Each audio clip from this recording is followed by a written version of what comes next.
This program is brought to you by cable franchise fees and generous donations from viewers like you.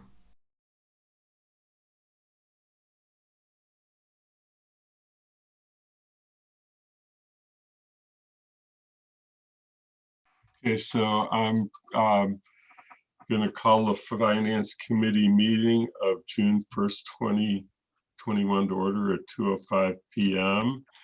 And welcome everybody who's here from the committee, the staff, and who's here in the audience as attendees. And this meeting is being held virtually. It is pursuant to Governor Baker's March 12, 2020 order suspending certain provisions of the Open Meeting Law, General Law, Chapter 38, Section 18.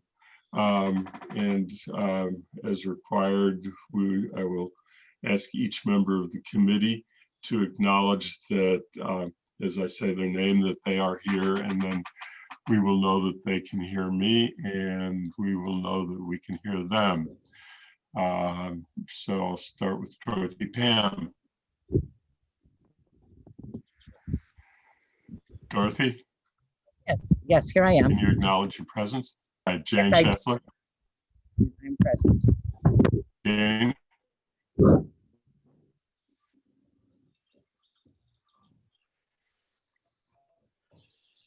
Yeah, I think Pat DeAngelis. Present.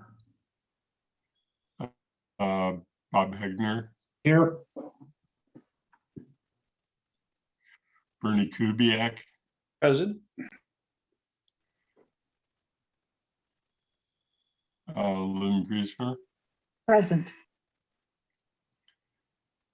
Lynn? Present. Yes, Kathy Shane. Here, Andy, sometimes your voice is breaking up a little, but here.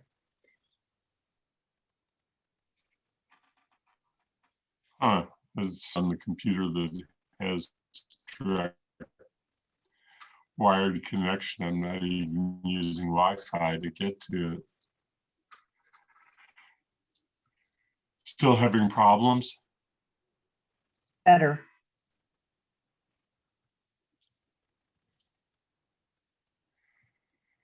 Best. I think that Lynn wanted to say something at the beginning of the meeting before we actually get into the agenda itself. So Lynn? I'm going to say this now, and then I will repeat it at our meeting on June 7th. We would like to extend an apology to the Community Safety Working Group for leaving them in the attendees as long as we did. Having said that, I do want people to know that I had sent them an email 24 hours in advance that told them how the meeting was going to proceed. But nevertheless, 2 hours was a very long time. And so please accept our apology. Thank you. Okay, thank you. And I also extend my apology for being the one who was chairing and not realizing how long it was going on following the process that had been agreed, but not being sensitive to changing the process. So I also extend my apologies again, but need to get onto the business of the day, which is to go through the budget and to because we have to make a recommendation, and tomorrow's the day by which we have to make a recommendation on the budget. So I'm going to ask Sean, if he has it available, to put up the first of two proposed orders that really are the core of what it is that we are recommending. And order 2206, which I think is the number for the operating budget.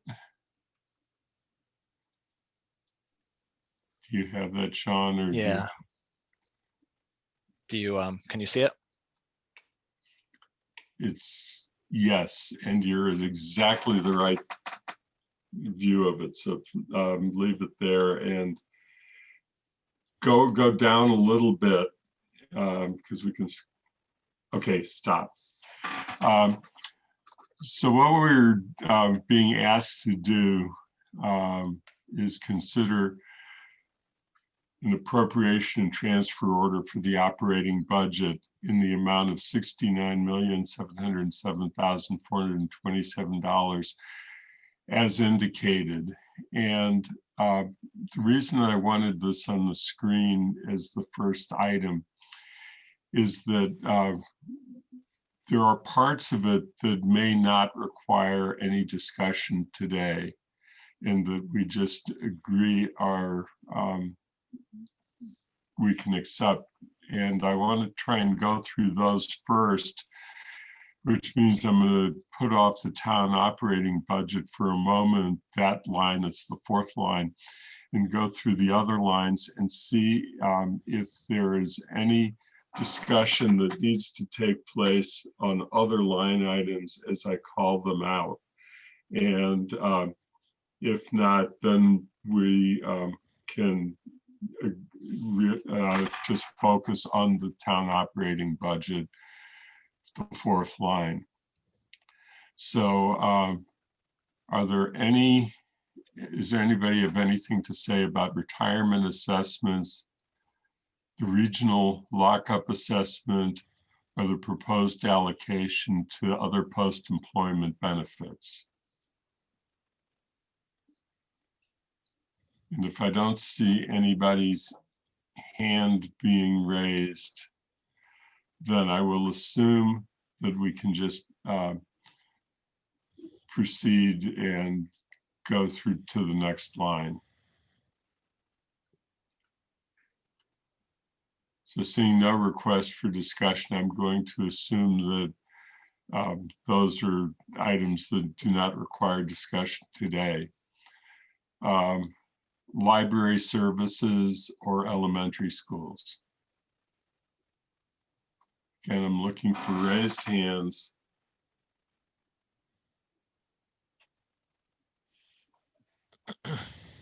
Seeing none. Then I'll go to the question of debt service and in the 4 enterprise funds. I believe Dorothy may have had her hand up on library and elementary school. Oh, it's funny because it didn't appear on my screen, but thank you, Dorothy. Actually, it was on regional. I thought you were going to go in order, regional lockup assessment. And I was curious to know whether that related to our share.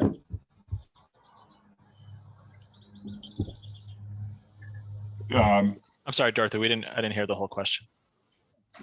Question on regional lockup assessment. Is that because we used it that much or because we just get a share whether we use it or not? Sonia, correct me if I'm wrong. I believe it's just an allocation, an assessment that we pay a portion of. It's not based on actual usage. But is that right, Sonia? Correct. Okay, thank you. Anything else?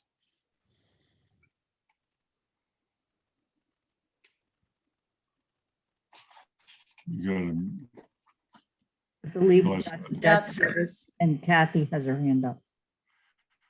Kathy? I now have my participant list correct, so I can see it, but Kathy, go ahead. I don't really have a question on the elementary school line, the way it's presented, but I'm thinking in our report, it would be useful to have the expected amount that is being allocated to our schools from the American Recovery Act. So the public and the larger council knows there's additional funds that will be supporting the schools. And I believe, Sean, that there's a decent estimate at this point on what amount is going to the schools.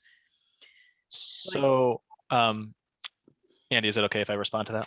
Yes, please do. So I can try to find a link. I haven't actually, so while the town has seen an update of what we're expected to receive from the American Rescue Plan, I haven't actually seen a like a actual projection of what the schools are going to get. There were some preliminary estimates that were put together, I think over a month ago. So I can try to find the link that I think MMA put together around that. It may be helpful to link that in the report. And I can also check and see if there have been revised estimates on what the schools are going to get.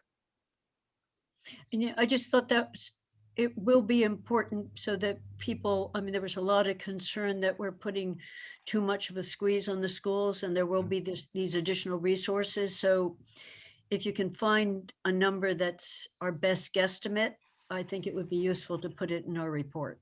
Yeah, like I said, I'll take a look and see if I can find something on the MMA website, because they did a forecast or a projection a while ago that had a bunch of different sources of federal aid, and it broke it out between town and schools. And so I think that's the most recent estimate of what the schools were going to get from the American Rescue Plan Act, unless something's come out in the last day or two.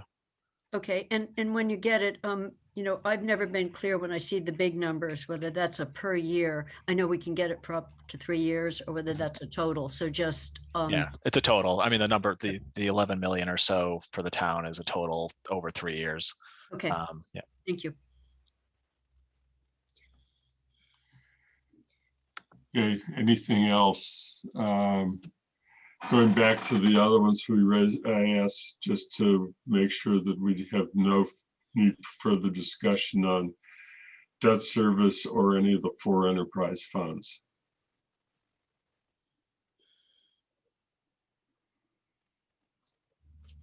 So, and seeing no hands raised, then we get back to the town operating budget itself. And I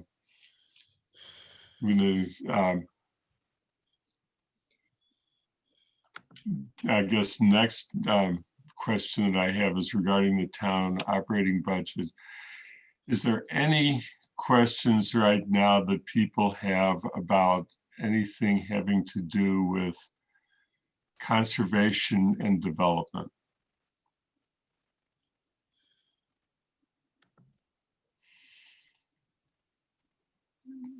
Seeing no hands raised. If something comes up, you can bring it up later, but what I'm trying to do is just to see if we're down to talking about public safety and community services. So I'm going to ask about the other 2 for the same purpose. Public Works.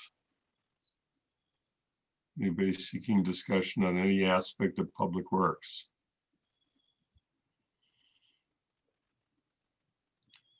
In general government.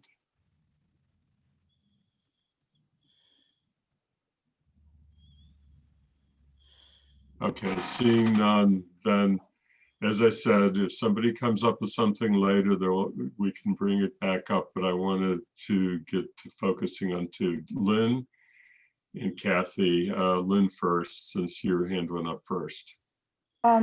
So on the community safety working group, community responders, I want to start with the fact that the town manager on Thursday presented us with an alternative plan. And if possible, could we find that part of the slide presentation, Sean, and put it up? And then let me mention that between Thursday when we met and Friday morning, we learned that Senator Joe Comerford has successfully placed in the budget $90,000 for community responders. And that is essentially equivalent to 1 full-year equivalent person, at least the way I think we're estimating, or thereabouts, because I think it would include benefits. Okay, I think you have the right page too. You do. That would include allowing us to go to either 4.0 up to 6.0 responders for 5 months, if I'm correct.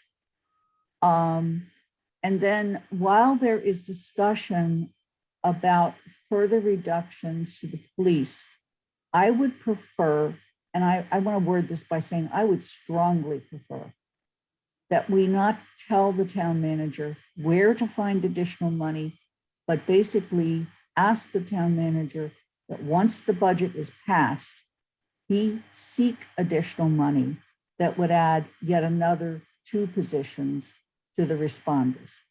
So that the total for this first year would be 8 FTE responders for 5 or whatever months we can hire them for. First of all, I'm just going to say, I think it's going to be a challenge to hire these responders. We have not identified what the qualifications are yet. But in, my quick guess that is going to be something like psychologists and social workers, because they're the people who are more closely trained to this kind of work. Neither of my suggestions, either the money from the Senate that we hope makes it through the conference committee, and we know that Mindy Dahm will support that, or the additional money we're asking the town manager to find, none of that would be in substitute for the bottom line, where the data gathering and analytics, the 250,000, or anything else. It would be merely to bring the number up to 8 FTE responders for 5 months. I haven't made that into a motion. I was interested in other people's thoughts.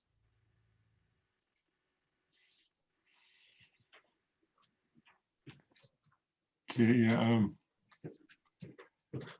see, we get back to Kathy. Were you wanting to be?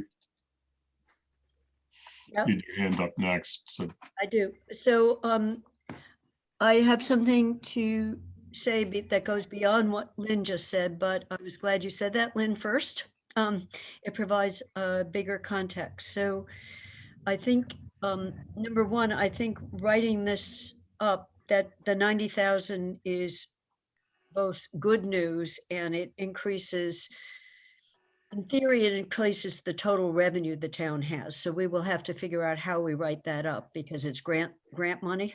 And I think at some point it will be useful for Paul / Sean for people to understand, as you just said, that this is a 5-month budget for responders. Because I want to make sure that we have in FY 23, we have the equivalent for a full year. So I would like to have a best guess on what this commitment will be in FY 23 as part of this when we write it up, Andy. Just so we're going to have to find that money also. So this year, and I'm not necessarily saying where it should come from.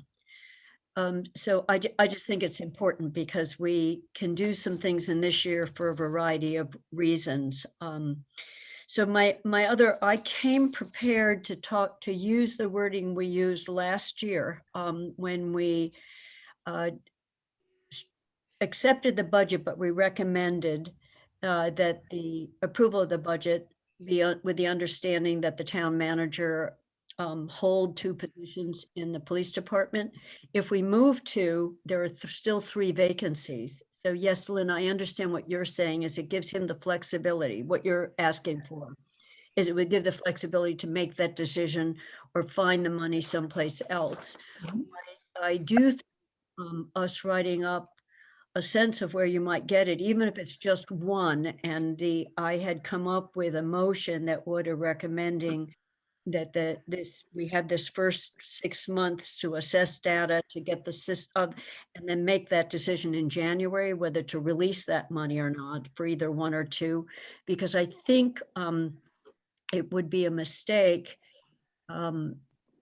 to fill all 3 positions, the vacancies. So I'm not saying it would be a mistake to fill any of them. So I would be interested in others. I have a draft motion that would do the way we did it last year, which was, if people remember, we didn't cut the budget.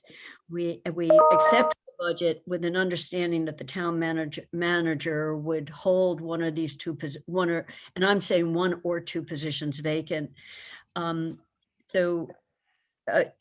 you know, I do understand, Lynn, that you're trying to not tie his hands and not send any signals. So I'm more comfortable with saying where it might come from.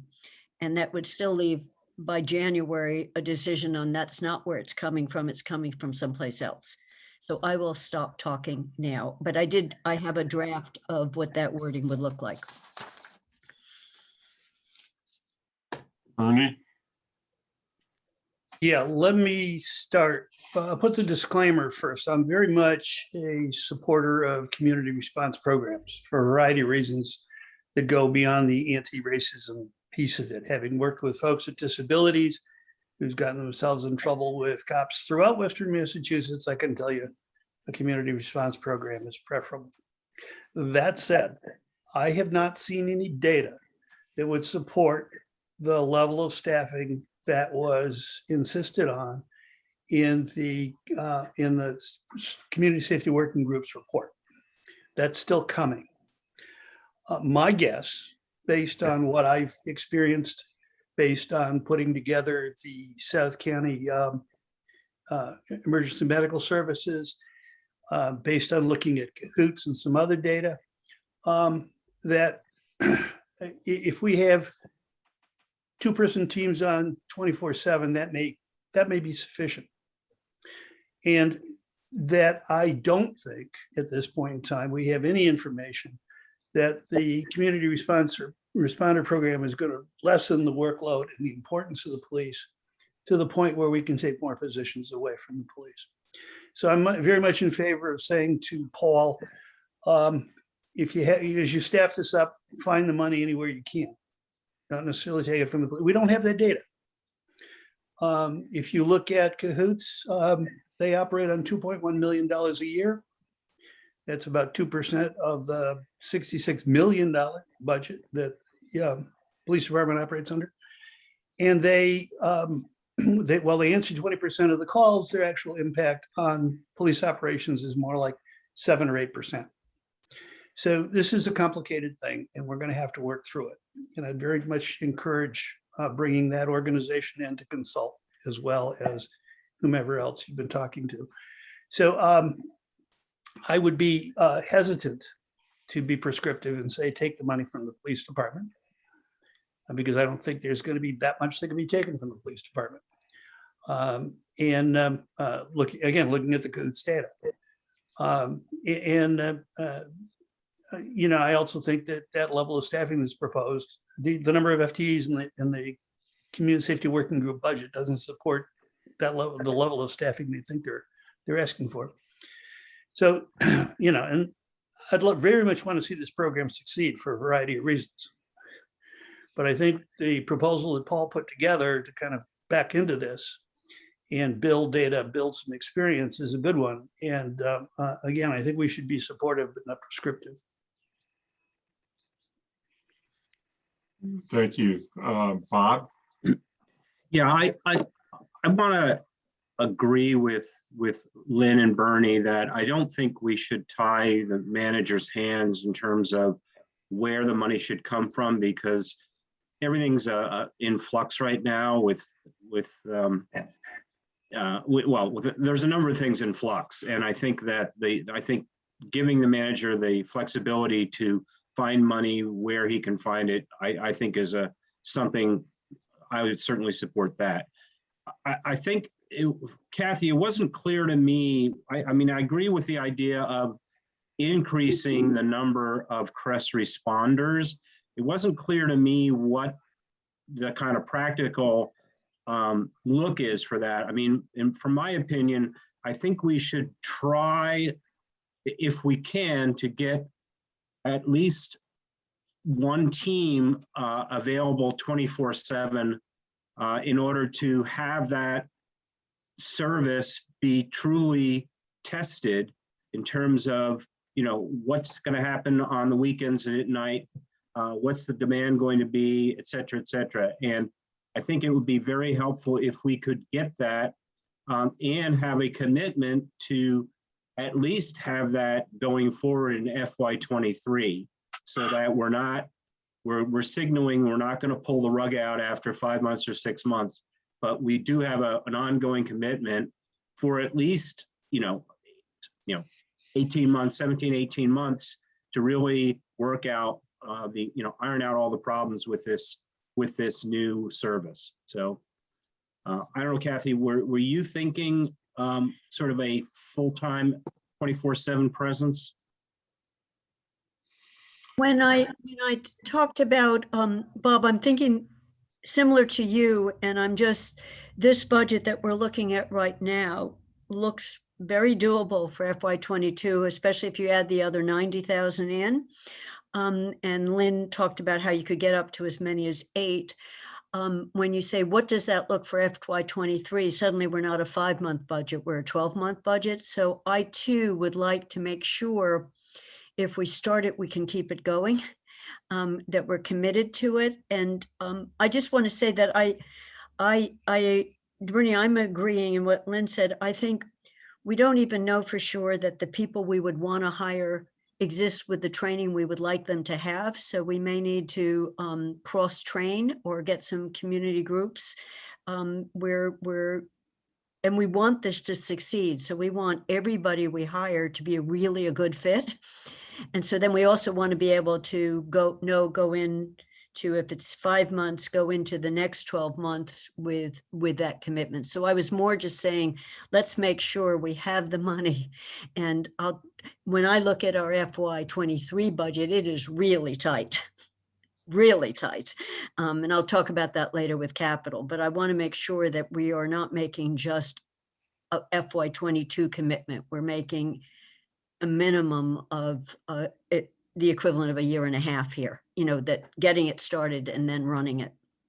I would agree that it's going to take a year and a half to kind of suss through this and get a good idea what the program's capable of doing. My caution is not to go to 2 teams 24/7. If you look at Cahoots, they put up 31 hours of staffing. That's two team for 24 hours and then 7 or 8 hours of double coverage. And that's for a community that has 170,000 people. So, you're going to want to watch how you build this thing, and we're going to need some data. And I know we're getting 1 year of data crunched for us, but I'm not convinced of that, even that 1 year of data is sufficient. There's going to have to be some practical experience. Yeah, Bernie, just to clarify, I was suggesting we aim for 1 team 24/7. Yeah, I would agree with that. Yeah, I would agree to build to that. Yeah. And the first couple of shifts would be those times of the day or the week when the data suggests this is prime time. And then the remaining coverage gets added on later. Okay. We have some other members of the committee who want to be recognized, so I want to try and get to them. Dorothy? I just wanted to add my voice to concern about being able to carry it forward. I agree it's better to learn how to walk before you try to run, and that a careful start is better than just rushing in and getting yourself in trouble. So just want to, because I think that we have to make clear that and the town manager and the committees are doing their best to do this in a way which seems rational, clear, and doable, and that is aiming for success. But concerns, I think making the first team a little more robust might not be a bad idea. So that's my comment. Sean, since you did you have something as finance director that you want to add? Yeah, I was just going to sort of kind of echo what Dorothy said, which is if we were to create an 8-person program in FY22 and try to maintain that 8-person program in FY23, it would be a pretty large increase to the budget for FY23 that would take up resources from other places. And that might be fine. I guess what I was going to say is it'd be good to hear maybe a sort of a what are the priorities for FY23, because I'm thinking, or if we're going to add this program and maintain 8 in FY23, it's possible the recovery is stronger than expected and maybe it won't be an issue, but I could see it potentially impacting operating budgets, more than what we've already projected, where I think we already projected not being at 2.5%. Could potentially come out of capital, but that would impact the ability to do the plan for the 4 building projects. So I guess, it would be helpful to myself, and I'm not sure if others, but would we kind of get a sense of priorities where if the funding's there, we do it, but how does this compare to other things? Because I'm just looking at, just to maintain 4, we're going to have to find 300 to 350,000 additional funds for FY23. If we're adding 8 and the grant doesn't come back, you can double that more or less. And that's well more than what the municipal budget gets in a given year at 2.5%. So again, I'm just looking for what are the priorities for this so that we can kind of make those decisions as we go forward. Paul, did you? So I think it's important what Kathy and Dorothy are talking about, and others as well, about, and to add on what Sean said, is FY23 is really important to think about, because we've always said it's not that hard to find the money in FY22. FY23, 24, 25 were the challenging years. And I think you need to make your recommendation based on what is going to happen in those out years. Secondly, I think what's really important for us to say that we want to follow the data. So if the data says we need 2 teams of people during certain times of the day, as opposed to, people, from midnight to 6 a.m. when there might, and having people sitting there and having maybe no calls. We want to look at when the calls come in that we're going to be allocating. So I think it's important to analyze this in a little bit more substantive way over time as we get into the call data that will be analyzed by LEAP. We can look at it, not just the types of calls, but also when they come in, when the most likelihood is a time of year. We know we staff appropriately for police and fire now based on our inherent knowledge about how the season works during the course of the year. So we staff up at certain times and staff down at other times, and we are able to take vacation. So I think, again, adding what others have said, trying not to be prescriptive, but having the goal being very clear that the council wants to see, and the finance committee is recommending that the council establish this program. We want it to be successful, which I think we all are in agreement on that. But again, the biggest challenge that we talk about regularly is how are we going to, maintain this going forward. And what it would mean is that the council today or whenever is saying, we find this to be a high priority, and this takes precedence over all other budget requests. Okay. Well, thank you. Yeah, I'm saving my own comments for later. Lynn, there are a couple people who haven't heard them yet that I want to hear from. Please go ahead, and then I'll. Okay, because I know Jane has had her hand up for a little bit. Jane?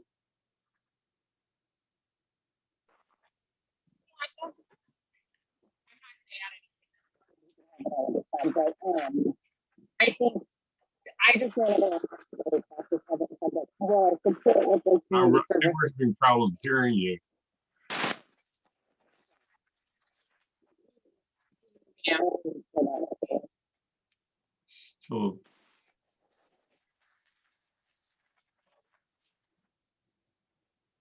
a problem. Now you seem to be frozen. Sometimes when people turn their video off, the voice is less unstable, but not always. Okay, so that helps. Try it.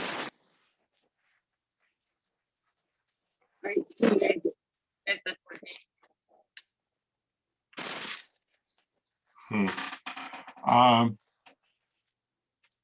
don't know if it'd be better to, if you're having problems with your Wi-Fi, could try calling in and connecting that way too, because we certainly want to hear from you. Yeah, I'll try calling.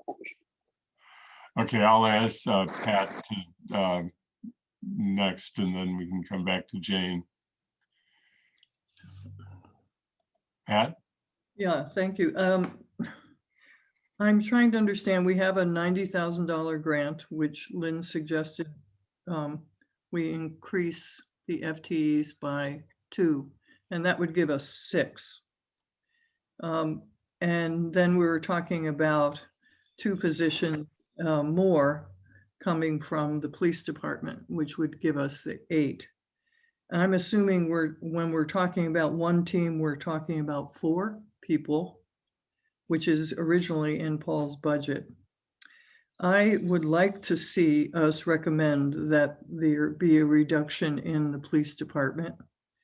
I'm concerned. A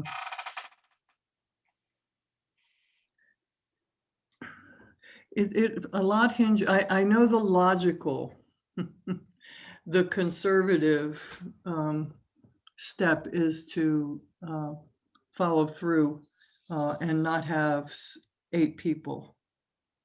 My concern is that it's in terms of the definition of what an emergency is. We had white people wanted a new bridge, Station Road, because they were inconvenienced. It was an emergency because they had to run their car longer, and therefore they were impacting climate, which has got some reality, except for the amount of time that they had to run their car. It really didn't make much of a difference.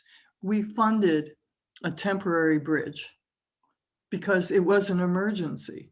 And so I'm just having, we keep finding money to do kinds of things. We don't replace our ladder truck. That's an emergency, but we don't talk about it as if it's an emergency. So I'm having a hard time being logical and conservative. I want to see this program succeed. I think it will impact the police. I would like to see that happen. And it's not because I disrespect the police. I'm sorry, I really don't have this logical basis, but we're making a mistake by not saying where the money has to come from. And I said this earlier today, I have a lot of respect for you, Paul. I know that you will do your best. I believe in you and Sean and Sonia. But I think that we need to do some directing and be a little impractical and take a risk. That's kind of where I am.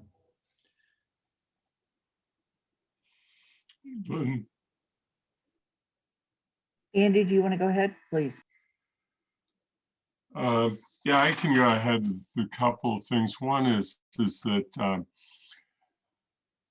I think that we might be able to get some statistics from just our current calls to the police department to know what it is that we have seen, the nature of demand, the kind of demand, and whether there's any predictions that can be made from current experience. But one of the things that I am very concerned about, and I've been fairly consistent in saying this at the council meeting last week and at the prior finance committee meeting, is that I think we would be making a big mistake if we cut the police department without being thoughtful about it and making sure that we have enough of a police presence to do response that police will still be required to do. And I bring up domestic violence because I had such a big investment in my prior career and because I emotionally have a strong investment in it. And I don't agree with what was said in response to me at the meeting on Monday. When it comes down to something that involves the word violence, there is no substitute to people who are trained to deal with violence. And if you don't have enough response to have quick response and adequate response, that it's a problem. So I think that we can reduce the police department. We have reduced the police department as we develop a CREST program that's going to take up appropriate places from them.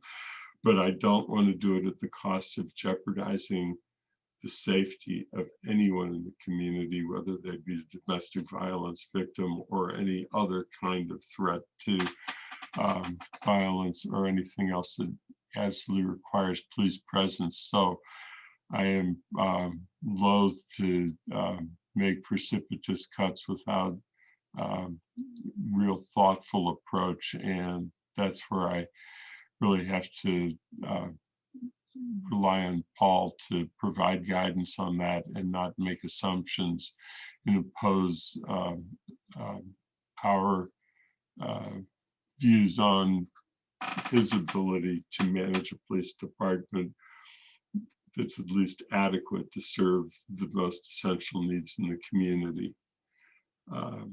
So that was what my thought was. Jane, you're back. Can you try again, or because you obviously.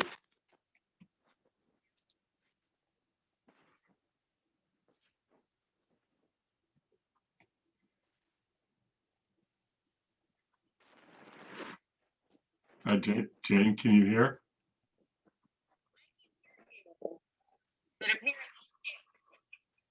Oh, well.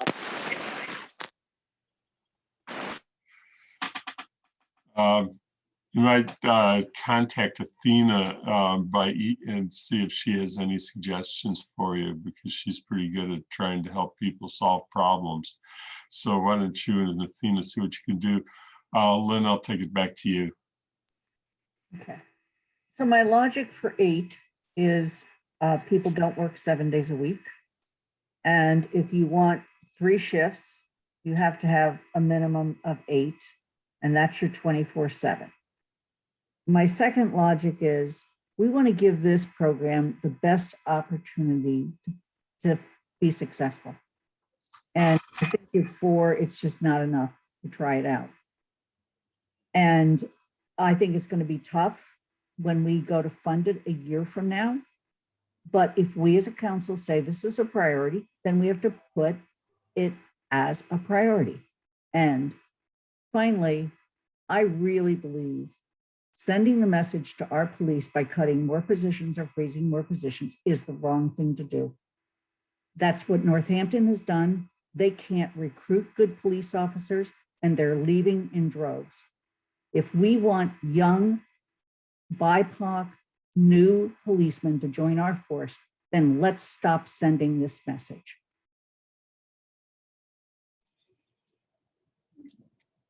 Thank you. Dorothy?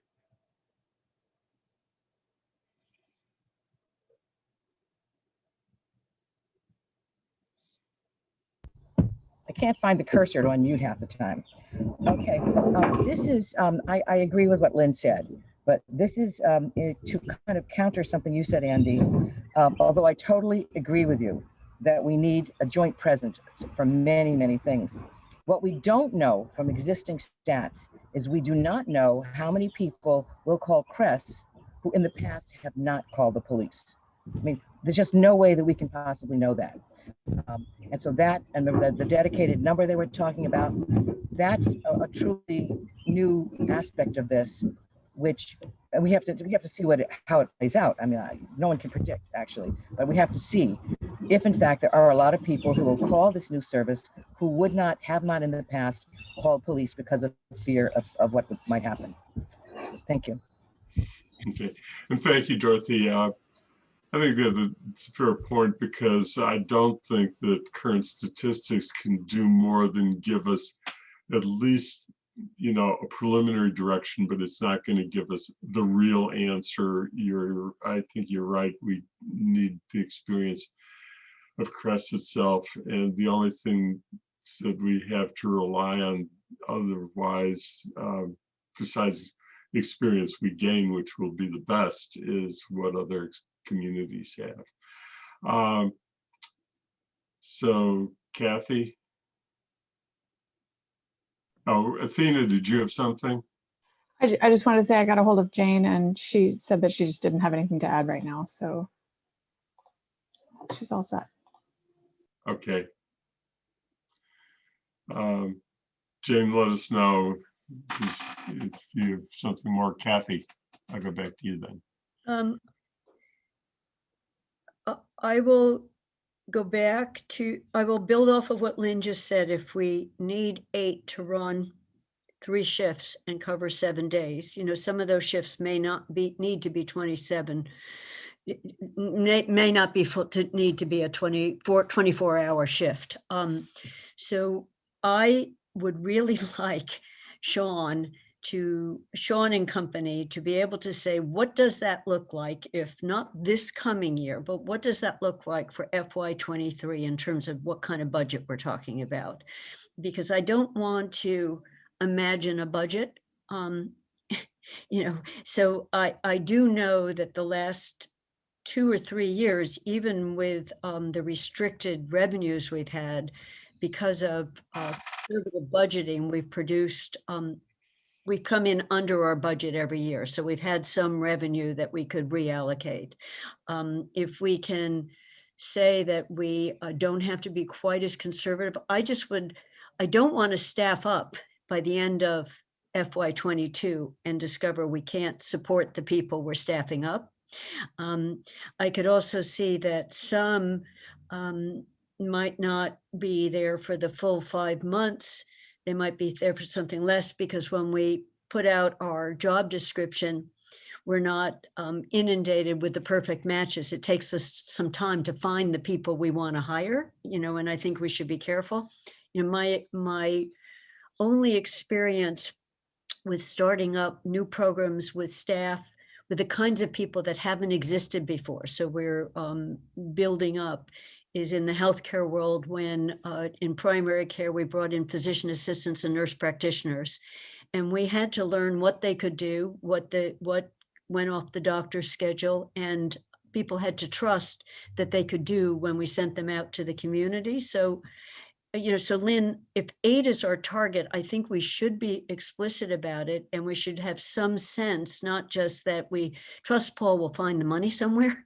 We have to have some sense that we can really be able to fund that. So when I talked about I didn't want to cut the police budget. I wanted to hold 1 or 2 positions until January, just to secure the money. If we don't think we can do that because it sends the wrong message, I understood the police chief to say it's going to take him time to fill those vacancies anyway. He's not filling them, and I wasn't saying all of them. I'm not sure where else we're looking. I don't think we're looking easily at the school budget, at the DPW budget, at the fire department budget, at the people who work for Paul budget. So I would just like some sense of money flowing in that we think we can realistically reallocate. And I'll stop talking here, but I did before this started, I asked if when we're voting the budget, are we also voting the capital budget? Because I'm concerned already that the amount of debt we're taking on, because we said we can do all 4 buildings. Schools will just do an override. 3.4 million is what is in the FY22 budget for a schematic design for DPW and fire. That's an increase in FY23 of $200,000 to $250,000 a year in new debt service. So that's hitting this year we're talking about, which is already budgeted for just barely a 2% increase on operating budget. We've got a very tight, when you look forward several years, the operating budget is really tight. And when health insurance doesn't come in at 0, which we were lucky this year, when it's back up to 1 or 2%, if there are step increases, I just want to make sure that we can get there. Because I don't want to start and then stop in any way. I think that there's going to be a learning curve, and I think we need time to learn. So I would just like, my request is that we have a guesstimate of what this program would cost in FY23, with us being told how one plans to do it. Yeah, that's it. I'm quite liberal in the way I'm willing to spend money, and federal government was fun because you could just deficit spend if you wanted to, but you can't as a local government. So I would just like to know, and I think we have to look at the capital side when we say, well, we're going to have to look at, we can't commit to do everything and start spending the money and not have the money to spend. So we have to be thinking across not just FY22, but the impact of what decision we make in 22 and how it hits 23.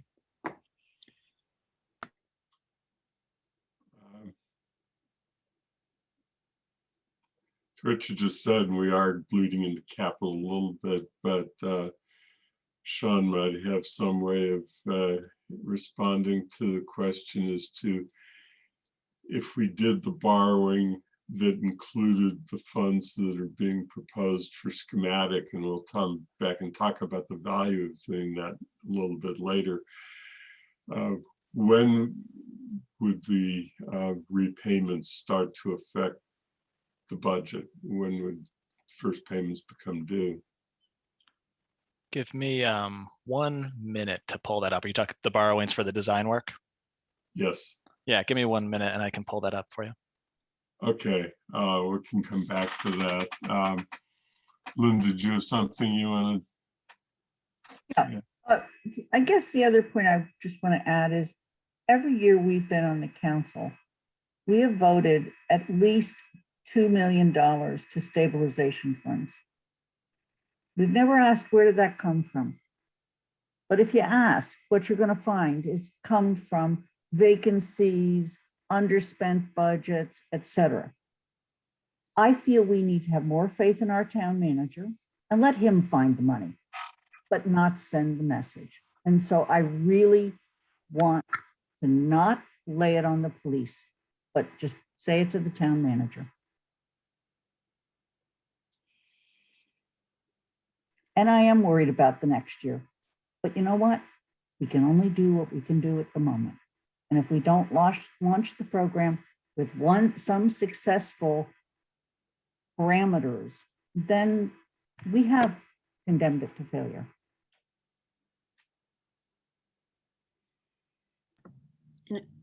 Okay, Bernie? Comes to mind is that scene in Butch Cassidy and the Sundance Kid where they jump off the cliff, and on the way down, Sundance says, "I can't swim." But you frequently find yourself in those situations in municipal government, and it's just part of the show. And I think that I think going forward, I think we'll be able to find the money. Maybe a struggle, it may be tight, we will find the money. The other thing I will say quite sincerely is I think, well, the community responders have been framed as a response to the police. We have to watch that because they're not a complete replacement for the police. They're a partial replacement for the police, and they're going to have to work collaboratively with the police department. You look at the cahoots data, I don't have it in front of me, so I'm working out of memory. About 11% of the cahoots calls have to be backed up by the cops, especially around domestic disturbances, because those are very dangerous situations. And I think Andy's right with his concerns about that. Andy, can I just respond to the debt question from before? Yes. Yeah, so the borrowings for the design engineering work, we have those as bond anticipation notes that would be paid once the project is completed or once the project is bonded out. So the DPW would start in FY23, so the DPW portion of that, and the fire station would start in FY25. So they would be temporary borrowings until the full project is complete. But Sean, that could change as we, go forward. If this is approved, if we go forward, if there's a year where we could make a pay down on those, we potentially could factor that in. But right now they're projected to be paid with the rest of the project. So there would there's be no no payments. payment on a temporary, because I saw the big jump up in debt service and I assumed that we were paying down. It's Yeah, for FY23, the jump is from the DPW portion of that. So again, the DPW, we're projecting the first initial payment to start in FY23. Again, these are best guesses because we don't know exactly when the DPW project's going to start and finish. But the jump you saw for FY23 is related to the DPW portion. And I don't think we can complete the discussion without having some understanding of what the value is of having that work done on the schematic designs now. Mm-hmm. Do you want to talk about that now, Andy, or is that hold that till later? Yeah, I mean, I think that the problem is it's everything interlocks with each other because of, as I say, all dollars are fungible, and you do go back and forth on some topics, and I think that's as much as we're trying to contain it, it's difficult to avoid it entirely. Yeah, I mean, I could just say real quick, the reason why we're including that request as part of the FY22 budget is because until we get a really good design for both the fire station, the DPW, and a cost estimate, it's hard to, these are just projections because we're putting in estimates around them, but we need to have that sort of detailed schematic design, looking at the site, looking at the doing an updated needs assessment with a budget in mind, and also with the net zero in mind, so that we know if these numbers are going to work for the community. So that's why, this is really the next step to get to a DPW or a fire station, is to get this detailed level for the DPW especially, but also for the fire station. Because can you do it without a location? I had always understood that a schematic without a location is hard to do. Right. So we're anticipating, when we ask for these funds, we're anticipating that we will have a location before they're used. We're not, so I think the RFP for a DPW location is it due this week, Paul? I think we were talking about, yeah. So we want to spend the money to do this schematic design until we have a location identified. You wouldn't borrow money to fund it until you have the work to do.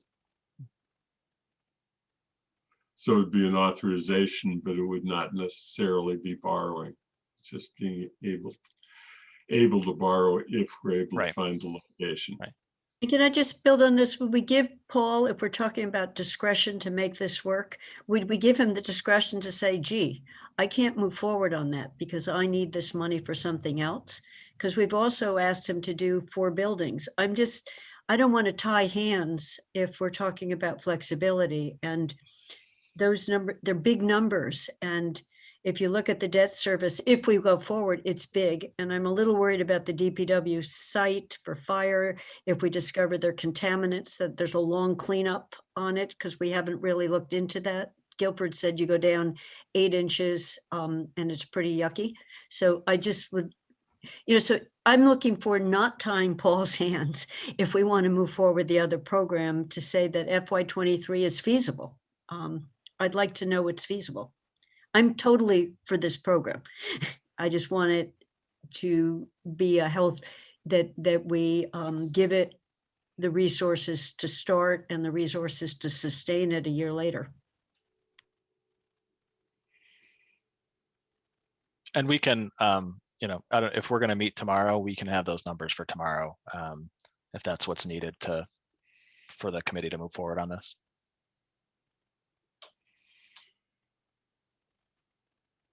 Yeah, I mean, this is hard, and I feel badly for Paul and you, Sean, in trying to figure it out entirely, because we really don't know whether we're going to be really successful in quickly hiring people that we can then get into training to become community responders, or if it's going to be more difficult to do that hiring. And I don't know how you know that until you actually get out there and try and do some advertising and hiring.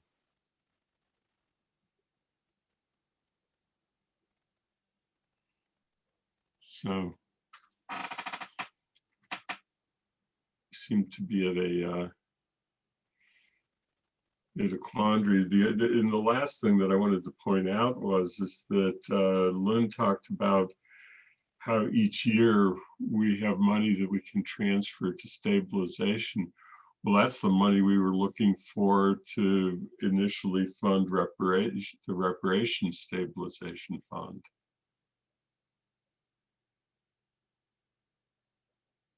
So, yeah, Lynn? My only point is, first of all, we haven't pledged all that money to reparations. We've only pledged equal to approximately $206,000.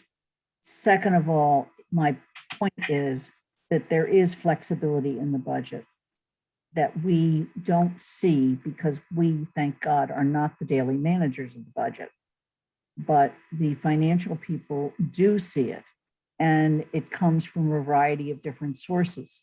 So I'm trying to place faith in our town manager and our financial people first, that they will do everything they can to find it. And second of all, if they find they can't find it, yeah, they have to come back to us.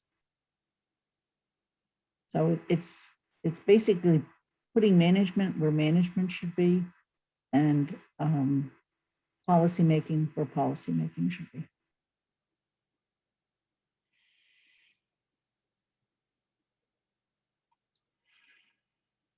Okay, so Dorothy, you're waving your hand, so I see that way. Okay. The police department has a police academy, and these CREST workers need perhaps some kind of uniform training, not just relevant background and character aspects. And it's quite possible that one of our local community colleges could, in fact, develop a program of training for them. So part of me, I want this to happen quickly, but part of me says, I don't know if you can do it that well quickly. I think you hire people and you train them. So they're not really, out there working 24/7 because they're being trained. Because in the police department, everybody's trained before they do things. So I just putting that in as something else to think about. Good point. Community colleges have been very good about being fast at developing new programs when there's a need to do it. And I can see community responders that one of the colleges is going to say, hey, this is where there's demand now, and we've got to start making that training available. But we know it's going to take a little bit of time to get going. I think that's one of the frustrations that I can see that the community is going to have, and that the community services working group is going to have about the program, because I think once we've got our emotions invested in it, we want to see it happen, but there are risks of going too fast. Lynn? Andy, do you want to start trying to move to motions or not?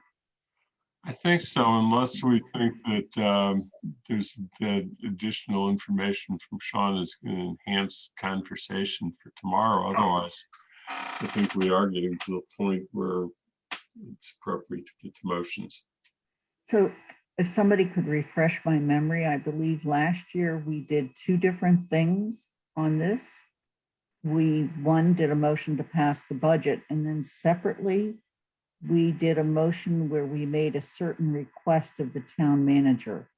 And Kathy, I think that's what you were trying to map out before. I'm not asking for the motion that takes it from the police. I'd like to start it with taking it, general. But could you just describe for us what we did last year? Okay, so what we did is, I won't read the middle of the sentence that you don't want, Lynn. We recommended to the town council that the approval of the budget be made with the explicit understanding with the town manager that, and then we wrote out what our that was. And that would be in consultation with the town council.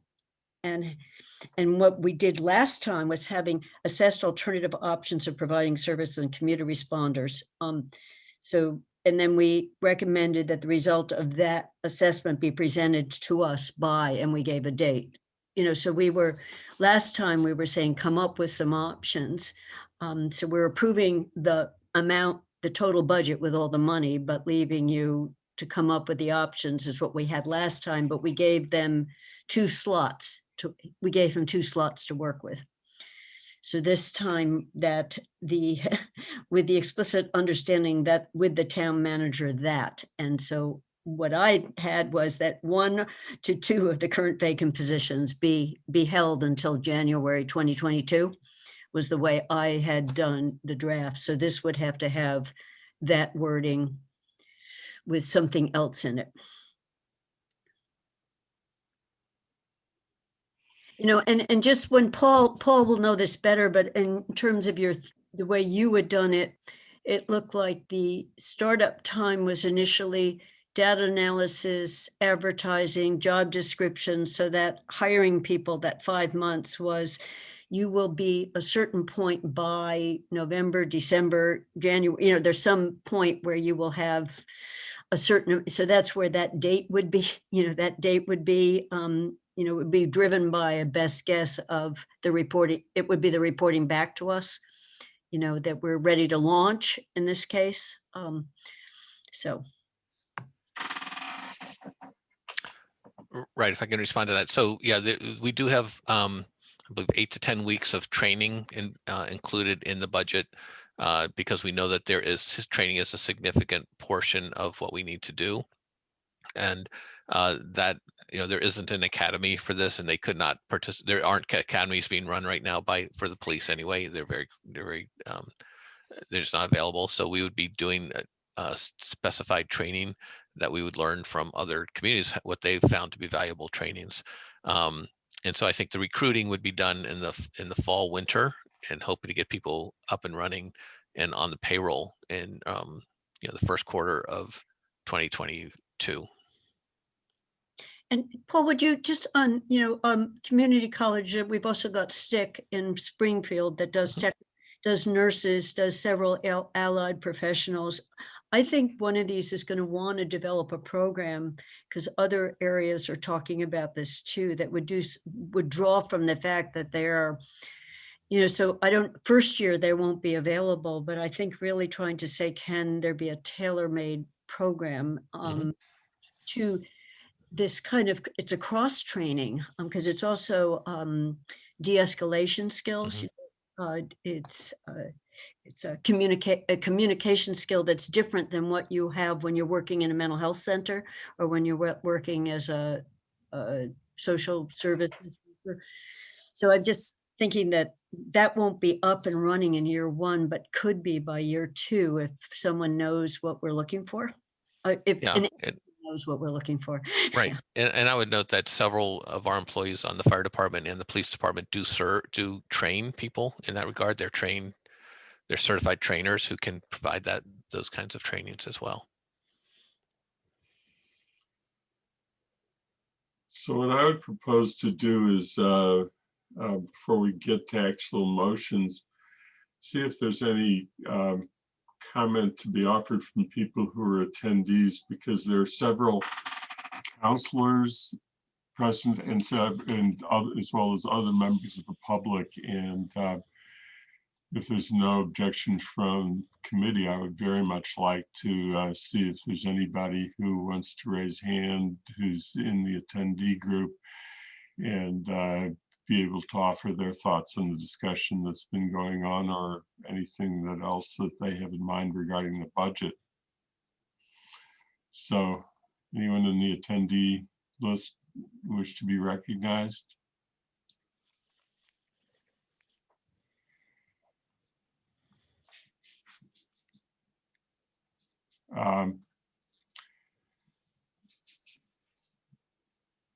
Athena, can you bring Shalini in, and then after Shalini, bring Tony in?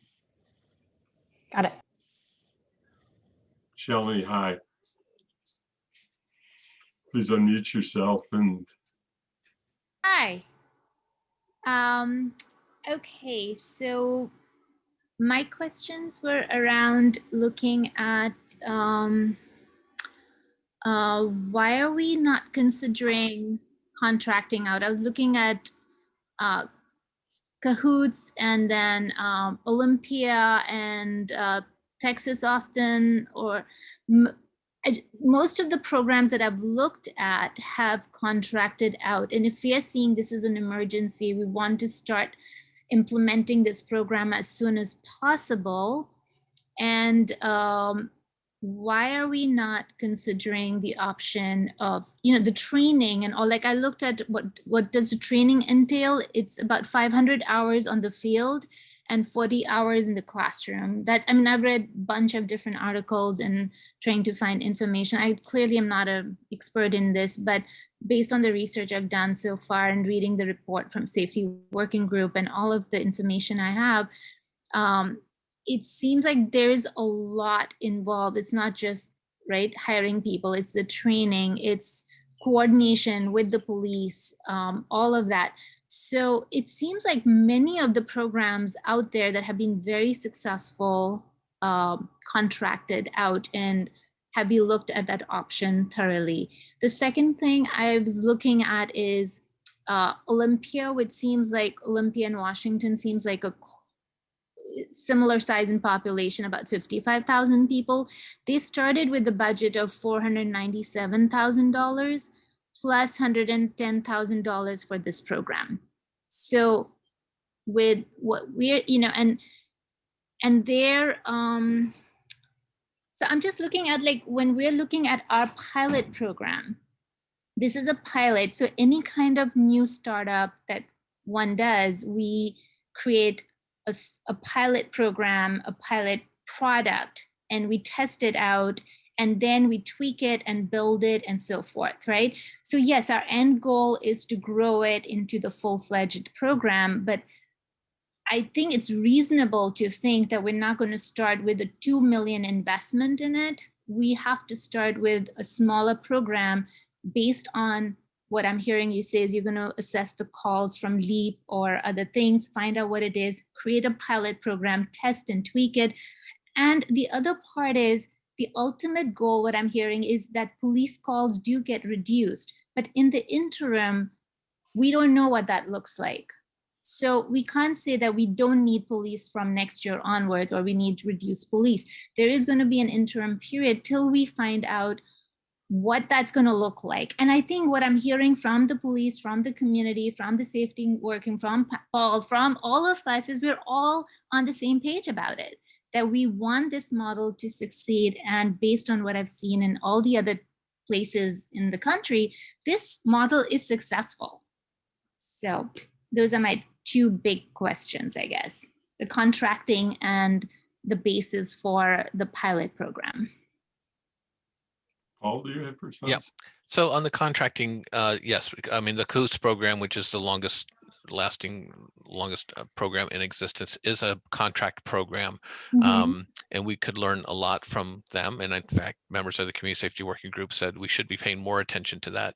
They do a contracting model. The working group had recommended a staffing model, which is what we start to build from based on that recommendation.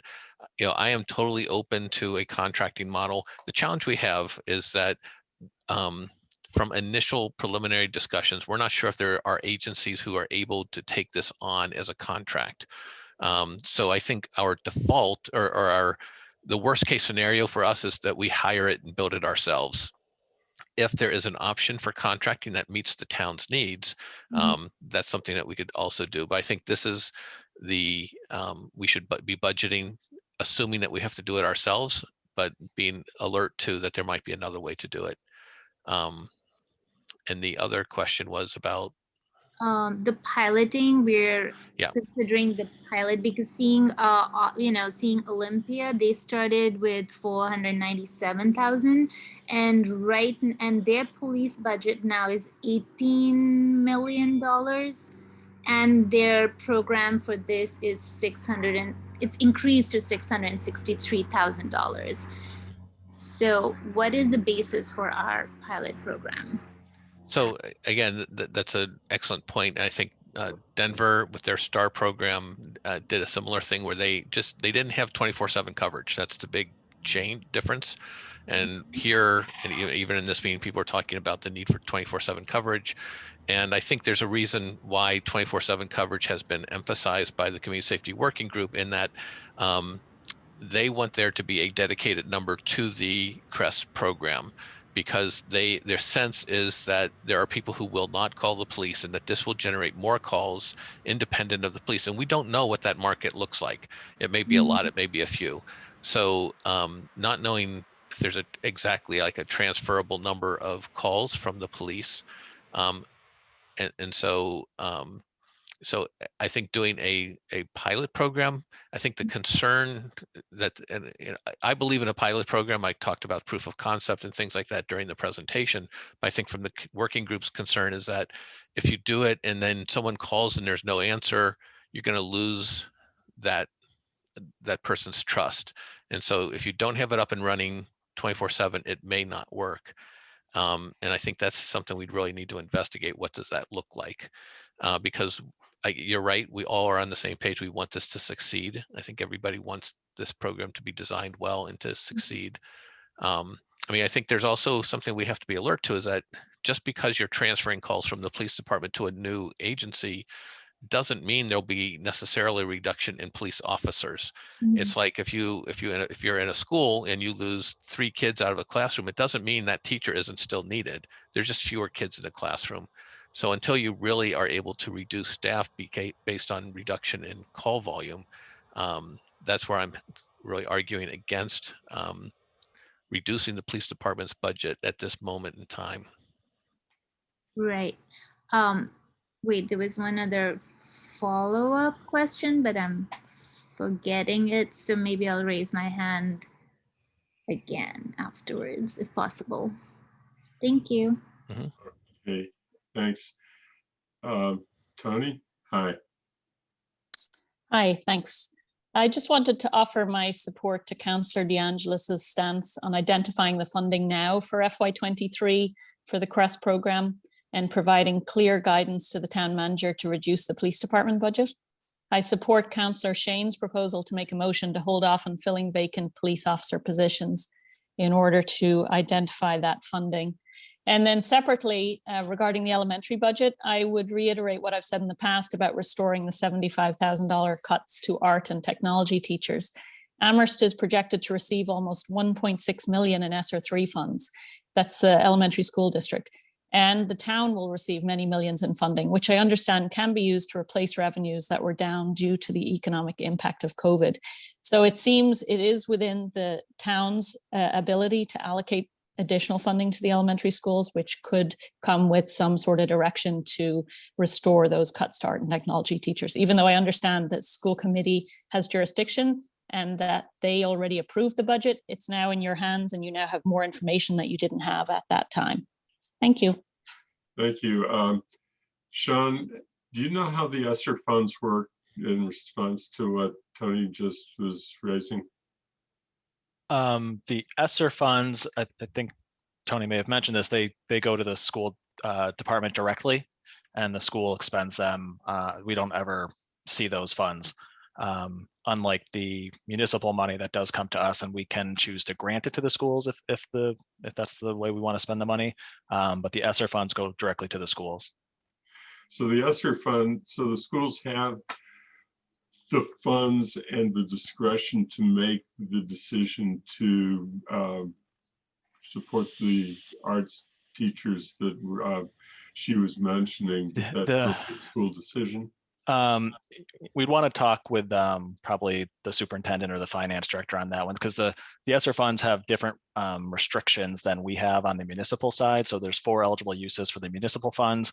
The ESSER funds are completely different. They have other criteria with how they can spend that money. So I'm not saying they can't use it for that. I just don't know the answer to that.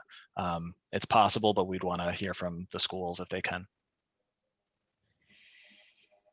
And I guess the last piece is that the funds that are available to us, which are not ESSER funds or American Recovery Act funds, we haven't engaged in that process yet, but that's outside of the budget. That's going to be a separate process. Yeah, and I think we're planning on bringing something later in June on that topic. So there is at least the possibility or the ability to consider it, whether we will do it or not. it could be considered at that point, but not now. Okay. The two other people, I know Bernie had and somebody else had their hands up, but we had said we were doing public comment for a few minutes. Bertie, could you just really quickly to follow up on Shalini's comments, because I'd also suggested to Paul that we look at contracting this out. Bernie, I think you said Bertie. Is that right, Andy? Sorry. My apologies. No, I just don't want to. hang on? Bertie, could you identify yourself and where you live? Yeah, no worries. We have similar names. I'm Bertie Newman, and I live on Memorial Drive in Amherst. First, I just want to say I really appreciate the movement of public comment to this point, so we have a chance to speak up before the vote. Some things I really appreciated about this meeting are the counselors sort of emphasizing the importance of a 24/7 CRESS program, because to me that feels really key to it getting started successfully.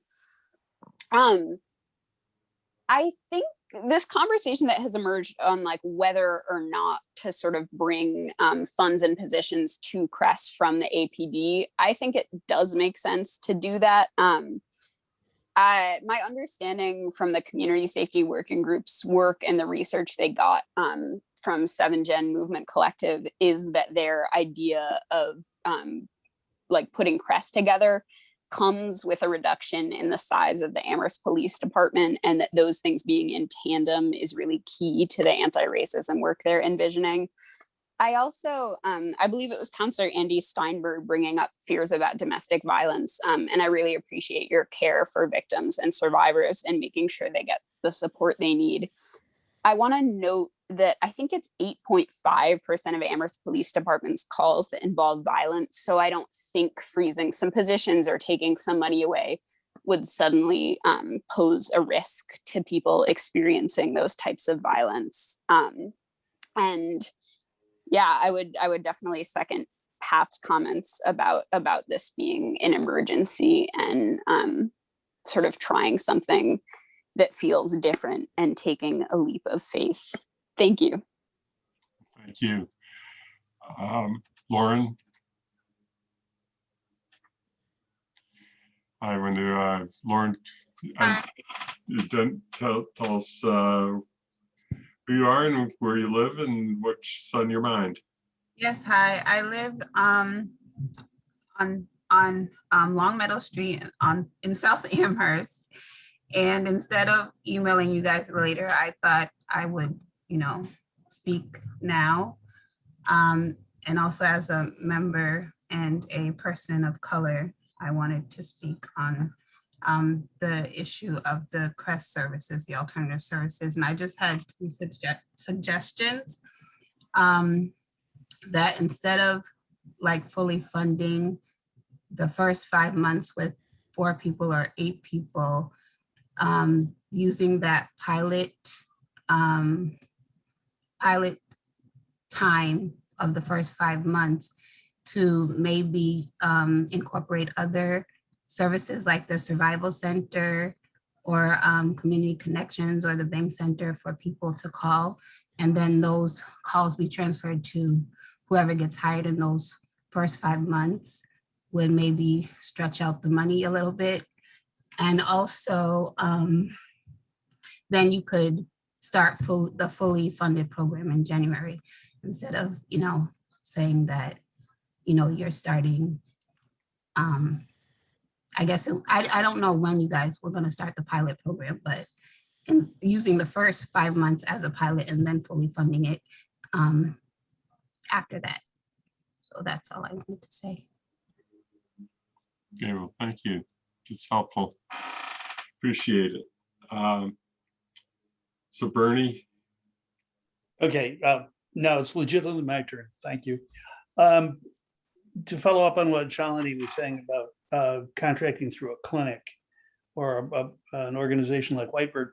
Whitebird brings a real advantage to the program because they have the ability to do respites.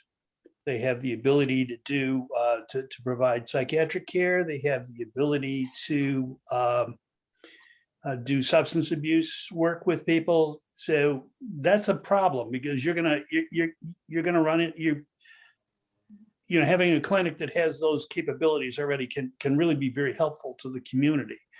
And while I've been disconnected from the social service system for probably 15 years now, I do believe that emergency services in Western Massachusetts are handled for the Department of Mental Health are handled through clinics and through agencies. So I wouldn't dismiss the idea of looking for a private not-for-profit vendor to provide this service.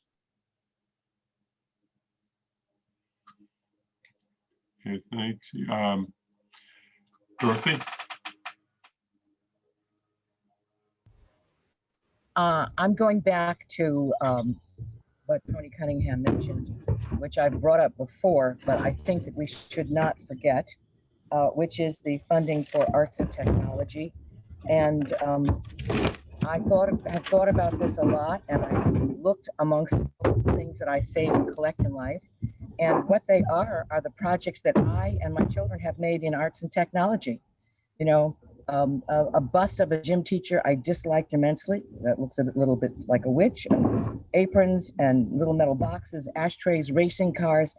Those are such precious artifacts. It's when a young person discovers things about themselves and gets agency by creating something with their hands. And I'm still shocked that has even been taken off the table. I just see it as so absolutely basic and essential, particularly after the children have suffered so much with online and distance learning this year. So whatever you have to do, I think that money has got to be put back in the budget. Thank you. Thanks, Dorothy. Let's come to that. Let's put off the question of schools. We talked. I went through the beginning. Nobody raised questions about schools. I said we'd come back to it if it came up, but I sort of hate to jump from topic to topic. So I'd rather come back to it and stick with where we are right now. Lynn? I have a motion if we're ready, but if we're not, then we'll hold off. I think at this point, I don't know if Bernie's hand is just up from having asked to speak before, but I don't see anybody else who's currently, so a motion might move us along. So go ahead, Lynn. May I share it on the screen? Sure. So the motion is to recommend to the town council that they approve the FY 2022 operating budget, and with an explicit understanding with the town manager that the town manager will find within the approved budget the funds necessary to fund 2 additional community responder positions and report back to the town council and residents of Amherst how he plans to accomplish this no later than January 31st, 2022. I'm very open to friendly amendments. So I guess the next thing to ask is whether there's any member of the committee who wants to second that. I guess it has to be a councilor member. I will second it. Okay, this motion has been made by Lynn, seconded by Dorothy. Is there any, so it's open for discussion on the motion. Let me get back to my participant list. Let's see if anybody has any discussion. Kathy.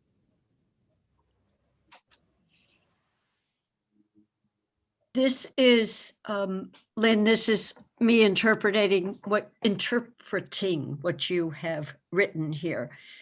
In the budget that we're looking at right now, there are 2 positions. So you've gone 2 additional positions that gets us up to 4, correct? In the present proposal, oh, interesting. Thank you, Kathy. I'm building off the proposal, and that is not incorporated here. Okay, this needs a little more work then. You're right. This does not build, This builds off of what the town manager proposed last Thursday and also assumes the $90,000 from the state budget. And so this doesn't do it. That's what I thought, because you know, so let me just say a couple more things. You know, so I think with that 90,000, correct me if I'm wrong, we have enough money to fund 6 for half of the year. The question is whether we're talking about 8. So I'm not talking about with, you know, whether it's additional or not. So Paul, you originally had 2 in your budget. Then you came back with 4, where benefits were rolled into them. And so are we talking about 2 more than what you proposed on Thursday night is my question. Or are we, you know, so You're you're going to amend the budget the way it is presented to us. It actually needs to say 6. it needs to say 6 if we want 8.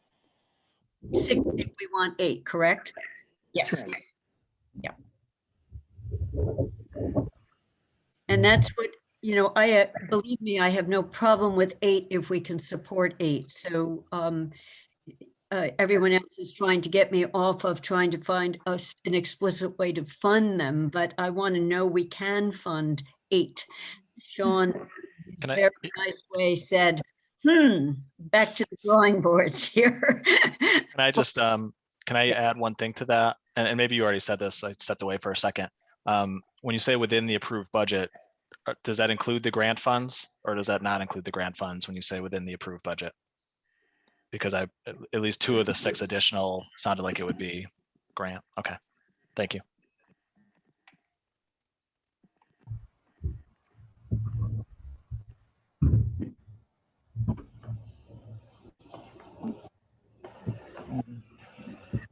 That's the reason I asked for the clarifying, because if Paul comes back and I'm just going, you know, I can't help but thinking FY22 and 23. That's the way I think. I think about a whole program. So are we? This is about FY22 budget. We can't. No, I know that, Lynn, but if we fund it at 8, which is what you're doing, 2 plus, then we need to keep going at 8 the following year. I do understand that. I'm just saying that we've put an explicit number in, and then if Paul comes back on January 31st and said, I have a problem, I can't fund it, then we have another conversation, correct? Right, and we can change this date. I just want to point out, June 31st will be a new council. Could be. Okay, so I have a question. I mean, it's put out right now, and that is that we talked about 6, it says 6 additional positions, but we haven't really funded 2 positions to begin with. We've set aside some money for CRAS, but I don't think that there was any positions that were assumed to be within that money. So should it be with an explicit understanding, the town manager will find within the approved budget and or with grant funds necessary for 6 community responder positions. I mean, for 8, it should be 8. Yeah. Why should it be 8? Take Total the of 8. and you could also say for 8, you could say up to 8, and then take the word additional out. Right?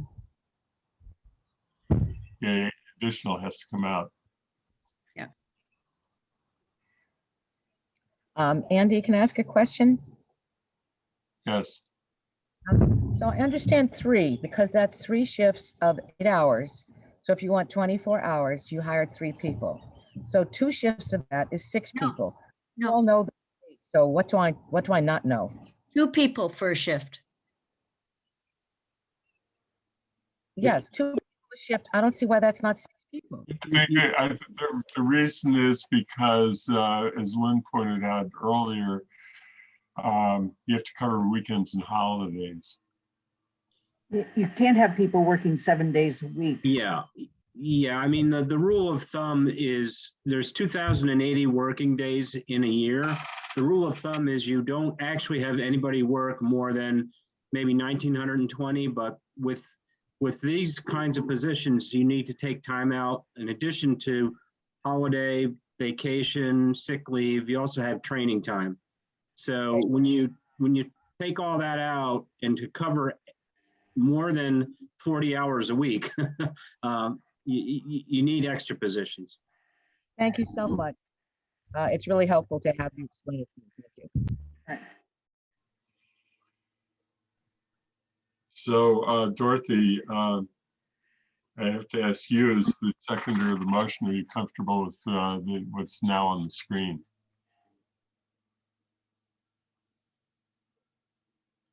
Yeah. Okay, so we do have motion still on the screen because Lynn made the amendment to her own motion and the seconder agreed to the change in language. Paul has his hand up. Yeah, and Paul, go ahead. Yeah, I don't think you want to say up to 8. I think your intent is to be at 8. I mean, up to 8 means there could be one position. And I don't think that's the intent of your motion.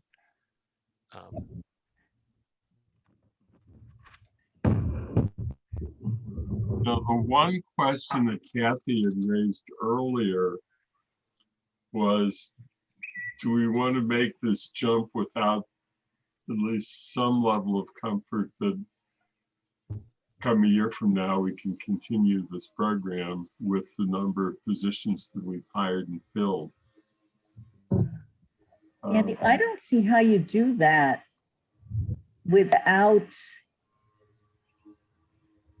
I just don't see how you do that because we can't bind next year's budget with this motion. I mean, I understand the problem, and believe me, I have great sympathy for that question. But I don't see how we can do that with this motion. But if you're saying don't tie his hands, if we think 6 is definitely doable and we think 8 might be doable, Lynn, we can't tell him to fill 8 in FY22 and have him say, okay, and I can only do 6 in FY23. It doesn't make any sense to me. So I really want to know, I understand we're just doing 1 year. So my assumption is that in the budget that the town manager presents to us on or about May 1st, 2022, he will have in it a proposal on how to then move forward. And it's not that I don't have a great deal of concern about how we're going to fund this going forward. I just don't know how to write a motion that doesn't bind next year's budget. And because we don't do multiple year budgets. Paul still has his hand up. Maybe he has a brilliant idea on how to do this. Paul? No, I think Lynn is making the point that if you put this way, you're saying in the budget now before you is 4 positions, right? 2, we have $130,000 in the budget for 4 positions. That equates to 4 positions in FY22 that we can fund out of those funds. If you're saying 8 positions in FY22, that doubles that number, and you're saying how do we, but here's now that I'm looking at this, Paul, I want to build on the plan you gave us the other day. And I want to add 4 positions to that.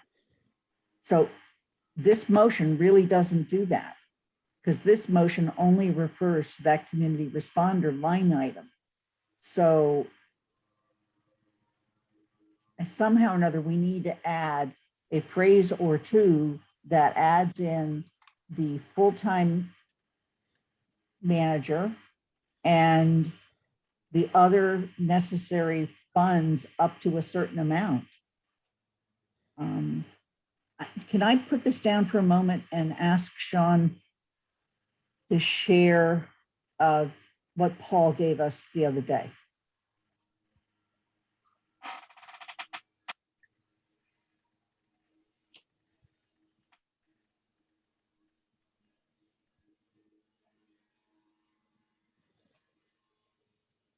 See, this is what I want, plus another 300. No, another, so I can't. I want this number right here, the 4.0 to be 8.0. So maybe it needs to be to increase the line item, but then we can't do that because this, I'm sorry for speaking out loud, but this is essentially grant money. And $90,000 is also grant money. I'm sorry, I missed it. Which is grant money? This 250,000, Oh, I see. Yeah. that's grant money.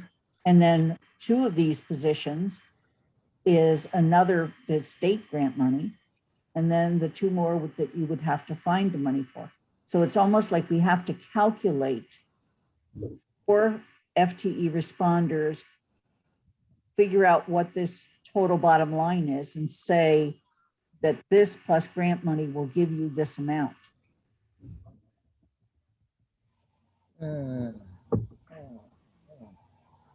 Sean, if you can give me 2 numbers, if you can give me the number for the 4.0 FTEs. So just to, I can figure that number out in 1 second. So you just want to know what the number is for 4 more responders for 5 months? Yes, because then all we're going to do is basically say, we want to increase that budget line item from 130,000 to whatever the new number is with grant, with, I'll take it. But you can't increase the budget. No, we can't. You have to shift some. I mean, the actions available to the council are to decrease a line item of the budget or to have a similar action that you took last year, which was to request a freeze of positions. And I understand what your intent is to put additional positions into the community responder program. I think that's, I'm just trying to understand what the goal is of the council at this point in time, or the finance committee. That's the goal, Paul, but I also want to keep, you're absolutely right, we can't do this. Okay, Lynn, put your motion back on the screen because I've been thinking about this as we go. And I'll tell you what I'm thinking is that we did not adopt the, nor do I think that we have the authority necessarily or need to adopt the plan that Paul put forward on Thursday. But it is kind of the base from which we are working. So we could consider that. But what we're essentially saying is that we'll find within the budget and or with grant funds that he's going to find the money. Well, he's already found the money to fund some of the positions. The legislature hopefully is going to come up with a couple of with funds for finding 2 more positions. So I'm not sure that the motion as you've originally written it doesn't do exactly what we want, because it doesn't use the language that we're adopting his recommendation from Thursday's meeting, but in effect it is. Yeah, but it doesn't, if this motion, first of all, it says adopt the existing budget. So we're not reducing it, we're not adding to it. So then, but now we want an explicit understanding that he'll find the money to fund, to fill 8 community responder positions. But we also want to make sure that the training money and the coordinator position and whatever else was on that page is in here. But didn't he, isn't this in effect doing that, but just simply because it's saying that we're asking that he find the funds necessary to fill 8 positions. He's told us how he intends to do 4. was last Thursday's date. May 27. You know, if if instead of saying and or grant funds, it said supplemented by grant funds. So the approved budget doesn't have ERA in it, doesn't have the Mindy. If we say supplemented by, so we're voting on the approved budget, but we're also, his slide had another chunk of money.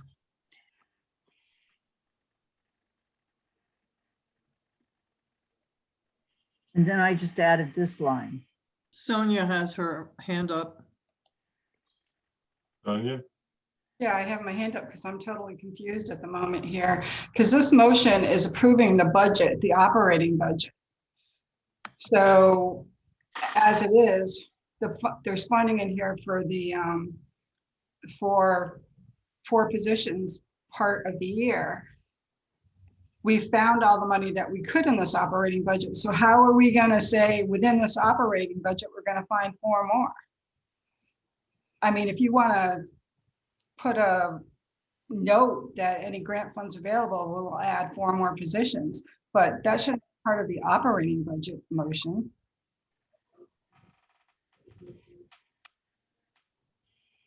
Because you're saying that Paul needs to find 4 more positions within the existing budget. How is that possible? We would have done that already if it was possible. We say approved budget supplemented by grant funds.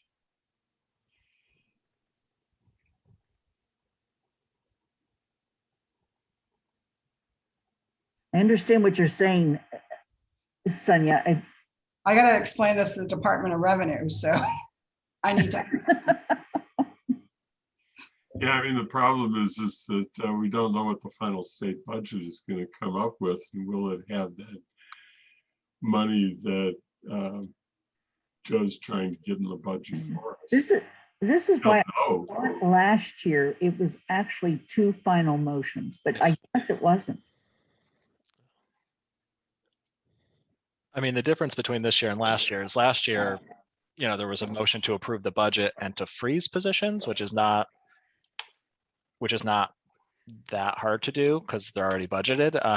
Whereas this year, I think it's sort of going in a different direction, which I worry about a little bit. And I think it's where Sonia's going too, which is now you're approving the budget, but also sort of adding things to the budget, not adding money, but adding additional things that we don't know how it's going to be funded. And I'm a little worried about that for this, but also going forward, if this becomes sort of a practice of adding things within the approval that we don't actually know where the funding is coming for yet.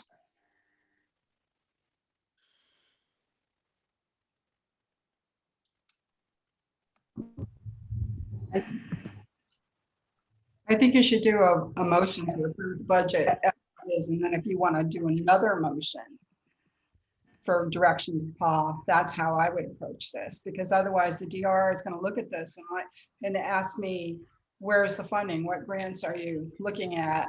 You know, where's the expense side of this? This is like a accounting nightmare, to put it lightly. So I have raised my hand, but I don't. I'm sorry.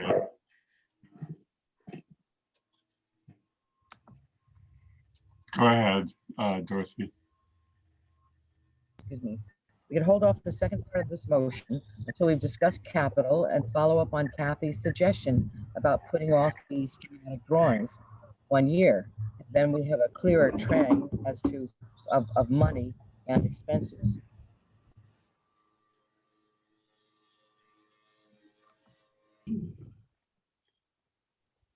Are you saying, I'm sorry, Andy, may I ask a question?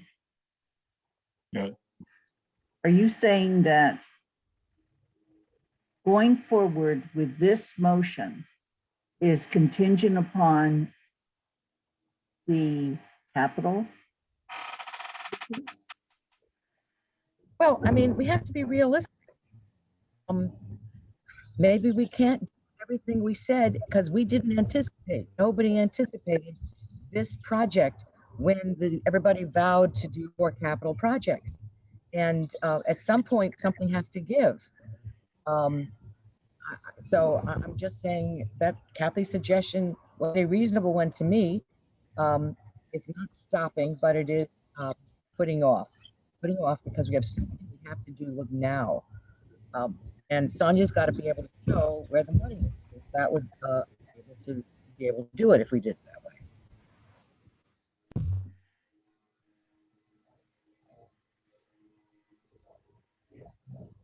Andy, why don't we take this down and I'll work on it while we're looking at the capital budget.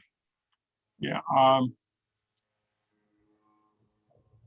If you're going to work on it, it might be that you're looking to language like to direct the town manager to seek to find funds to hire, and then work from that, so that he isn't directed to do something and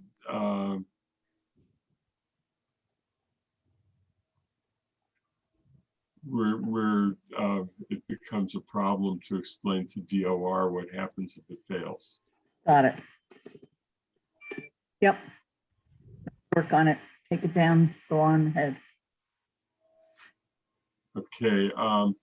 Bernie, did you have something else? As I noticed here. Just to second Sonia's suggestion, the cleanest way to do this is 2 motions. Because once you start saying to find within or supplement this budget or do something else with this budget, that's going to throw up flags at DOR. So the easiest thing to do is to write a motion that endorses the operating budget, and a second motion that says, notwithstanding, Paul, your obligation is to move through and implement this program. This is the desire of the council.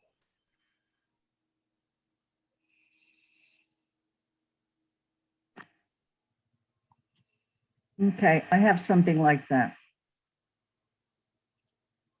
You want me to try it or not? Yeah, go ahead. Sure.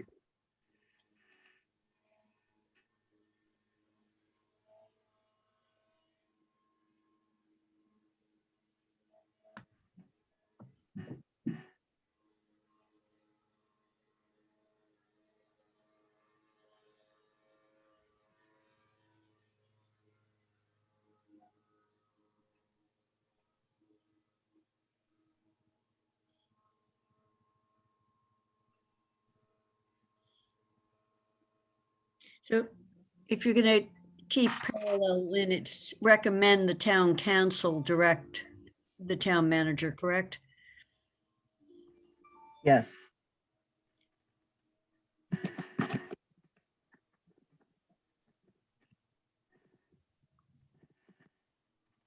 Okay. Can I offer one additional edit? Please. Where it says to seek to find, you could probably Yeah. just say to seek funds or to find funds, one or the other. Alternative funds.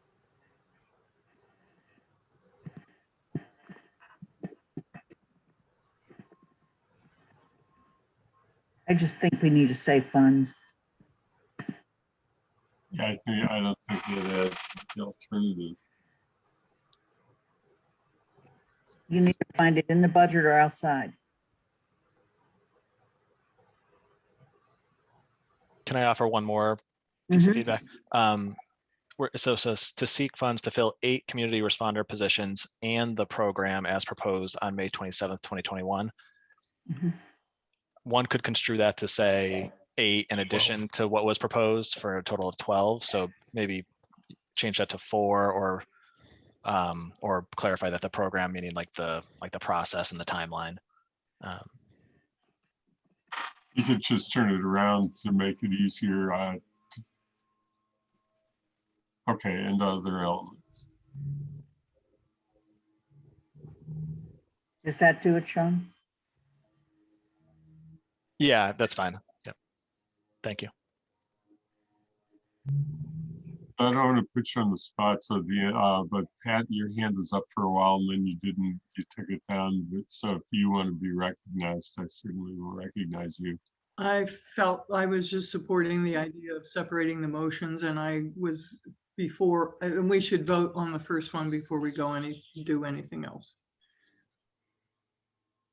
So I'm going to make the motion on the first one to recommend to the town council that they approve the FY 2022 operating budget. And this is a substitution. You've asked to withdraw your previous motion. Thank you. I withdraw my previous motion. And Dorothy, you agreed to the withdrawal as the seconder. I do. I mean, yeah. Okay, so that's it. So now we have the second motion that Lynn is offering.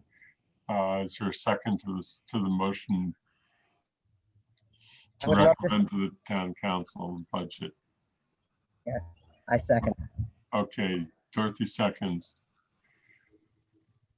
Any further discussion on that motion, knowing we're coming immediately to another motion to follow?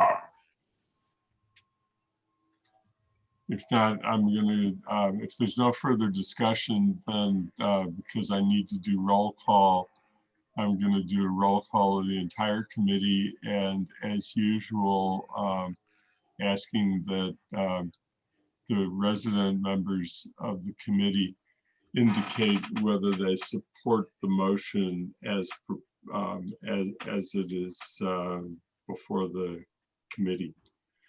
So you're either voting on it or as I call on you, because I'm just going to go down the list of resident members, whether they support the motion that's being discussed and voted on. So Lynn, you're first on my list. Yes. Dorothy? Yes. Pat? With respect to Mr. Mangano's and Ms. Aldridge's work, I respectfully vote no. Kathy? Am I voting on the double set right now? No, just the one. Which one? The first one? Yes. Abstain. Okay, Bob? Support. Bernie?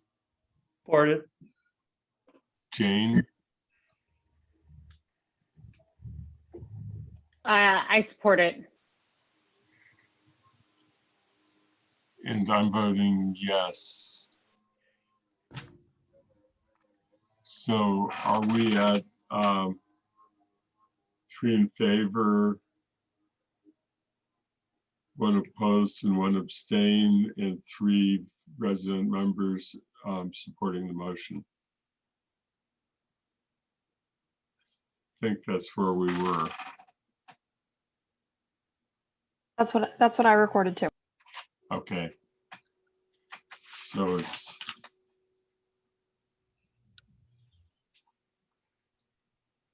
the motion carries.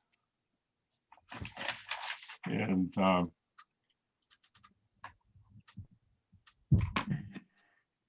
guess we should go to the second motion. All right, I move to recommend that the town council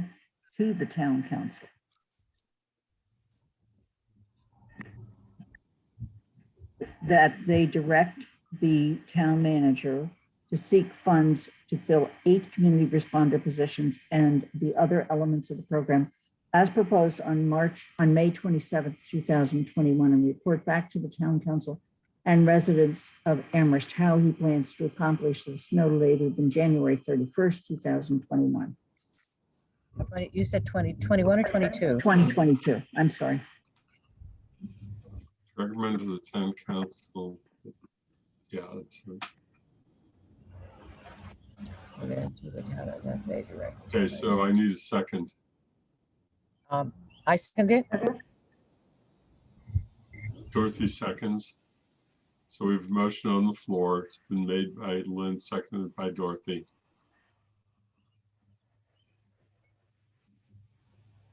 And any further discussion on the motion?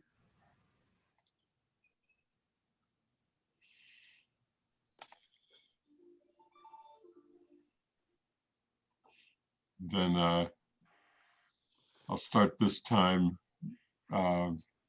Is sometimes it's the practice in some bodies, like the council. We'll go to the next person in line. Dorothy, Yes. Kathy, Yes. Pat, No, Bob, Or Bernie, with the understanding this doesn't preclude contracting for the positions. Yes, I support it.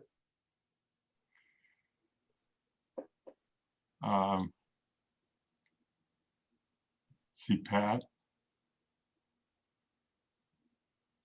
I already voted. Oh, I'm sorry. See who Jane. Yeah, I support it. And I vote yes. And Yes.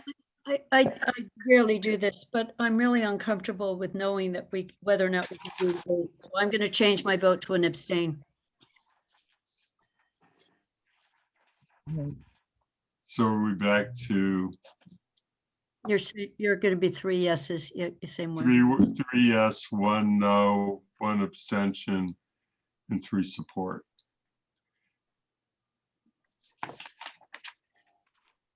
And I guess that I'm going to have to ask Pat either now or subsequent to the meeting to by email just to me then to state what you want to put into the report is the reason for your vote.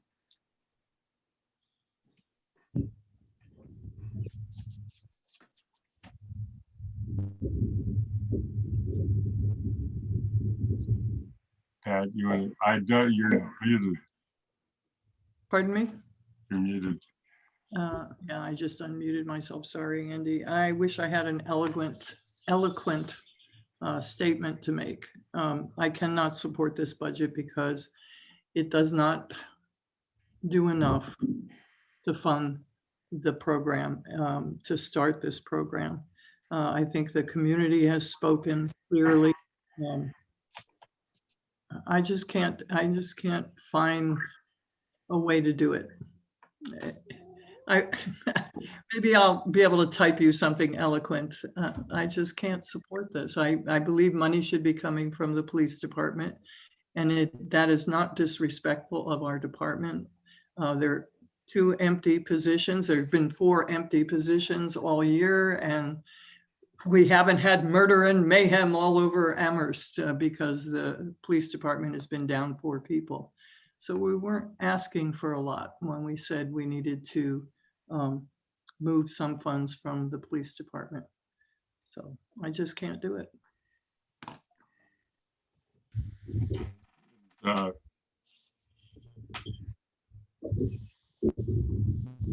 I'll put that into pretty much exact wording unless you send me something else later.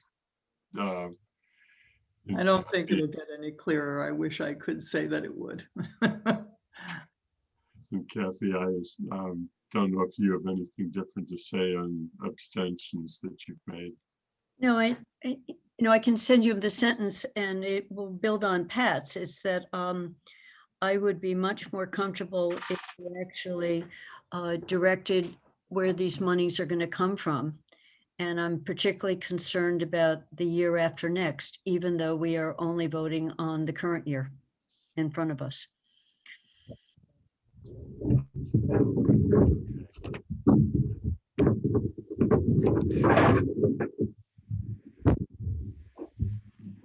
I will comment that my yes vote is a vote of support for the town manager. I believe that he will do what needs to be done. I think that we've completed the work on the operating budget and can turn to the capital plan. Unless either Paul or Sean or Sonia have anything additional they want to say. Do you want me to bring up that order, Yes. Andy, for the, so there's, again, there, I'll bring them. Unless I see something from Okay. the staff that they wanted to add to it, I think we should go to the capital plan.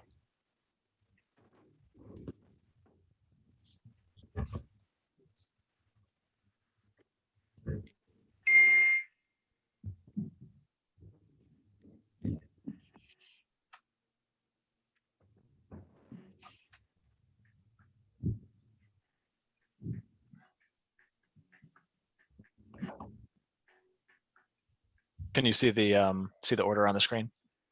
Yes. Okay. So this is the order for the capital improvement program funding for FY22.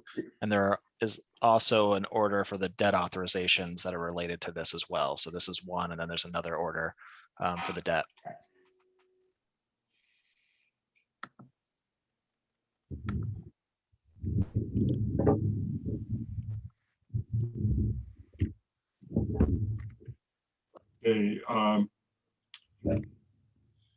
Is there any discussion on appropriation order FY2205A before I get to motions?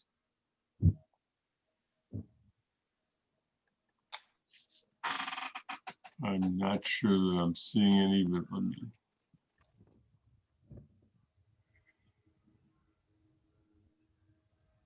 Guess I'm going to ask at this point whether any of the attendees have any questions or comments regarding the capital budget.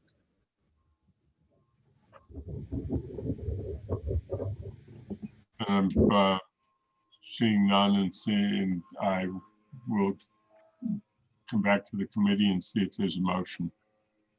Andy, can I just, we're voting just on the cash side, not the debt side. The part that I'm concerned about is. Correct. That's a separate order. Okay, thank you. Unless the staff tells me I'm wrong, I believe it's a separate order. Nope, you're right. So is there a motion regarding the appropriation transfer order FY2205A?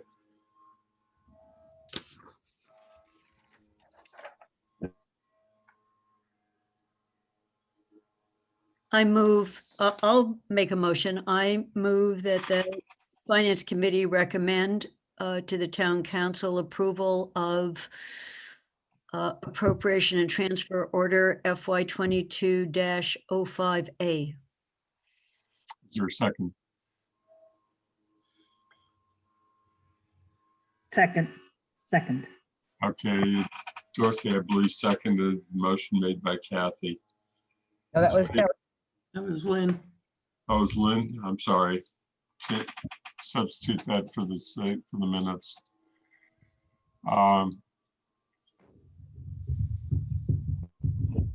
Any discussion on the motion that's on the floor?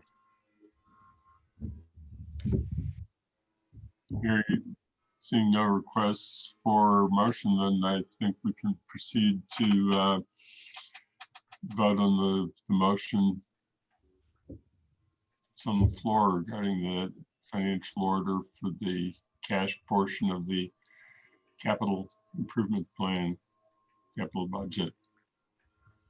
And let's see, I'll start this time with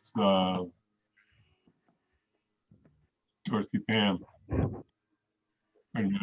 Yes. You did Lynn, Yes. Pat, Yes.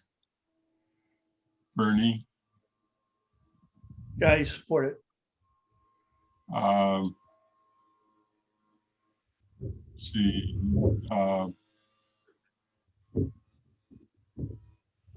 Jane,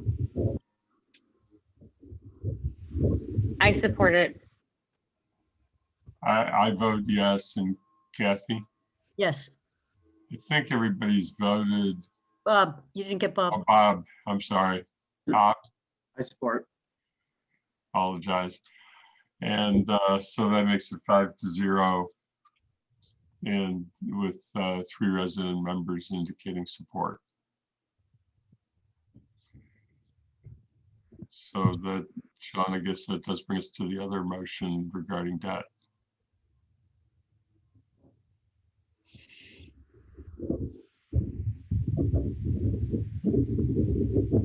So Andy, can I just speak to this real quick?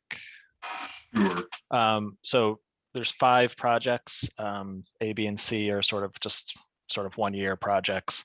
2 are vehicles and 1 is a facility improvement. The 2 that I think were in question are D and E, which is for design and engineering. It's also to fund the owner's project manager services for these projects, because we can't really move forward until we get an owner's project manager on board. So these numbers we arrived at these numbers by looking at the total project budget, estimating what percentage that would be for design, and then estimating again what percentage of that would bring us through to bidding. And that's for design work and OPM for each of these projects. So these numbers were sort of our best estimate at this point. And again, these would be funded through bond anticipation notes, which are temporary borrowings that can be rolled over year to year until we convert them to a bond. And at that point, we would make a principal payment on them, and we would have to pay short-term borrowing costs in the meantime. But you wouldn't you wouldn't take out the bond anticipation notes immediately. You would take them out when needed. So this is an authorization, but not an indication that borrowing will occur until there's a need to expend the funds. Right. We usually will borrow at the end of the fiscal year after the funds have been spent, because we need to have the funds by the time we close out the fiscal year. So if we only if we only expended a portion, we would only request a portion, and then if the rest of it was in the next year, we might request additional amount the next year. But we wouldn't actually borrow any of these funds until we actually spent the money. Okay, Lynn, you had your hand up. Yeah,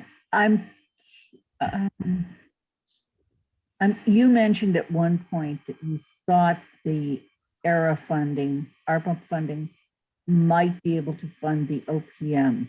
Is that still your thinking? So that was not the OPM. We were thinking about that money to support a capital projects manager, which is a subtle difference of somebody on our side that can help manage all these projects between the library if it gets going, the DPW, the fire station, the school project, and then we also have some infrastructure projects in the enterprise funds. And there's lots of projects. There's no shortage of big capital projects going on right now. And so we were thinking of a position that could help manage these, make sure they stay on time, try to find ways to reduce the cost or make sure it stays within its budget, that type of position to take some of to absorb some of that burden from all the departments that are managing these projects. And that would be a temporary position that would only exist during the life of this sort of wave of capital projects that we're looking at.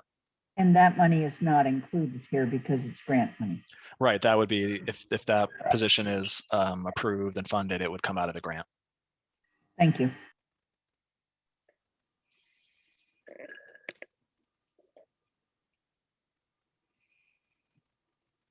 Okay.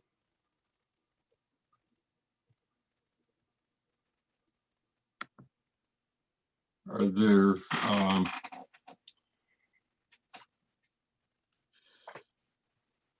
Kathy, go ahead. Sean, you quickly said bond anticipation notes. When I look at the line item for debt service, we go from 30,000 to 1.5 million in FY23. And these two are big items that we would be voting on now to incur that debt. And I know we are just talking about 22, so I don't need to be reminded, but in FY23, everyone should know that operating budgets right now, with the best guess, is they're only going up by 2%. not 2.1, not 2.2, not 2.4. That's where FY23 is. And that extra money, whatever it is of debt, is the difference. If I took, is it a couple $100,000 in short-term interest, we could be at more like 2.2 or 2.3. So I am really worried about FY23 operating budgets.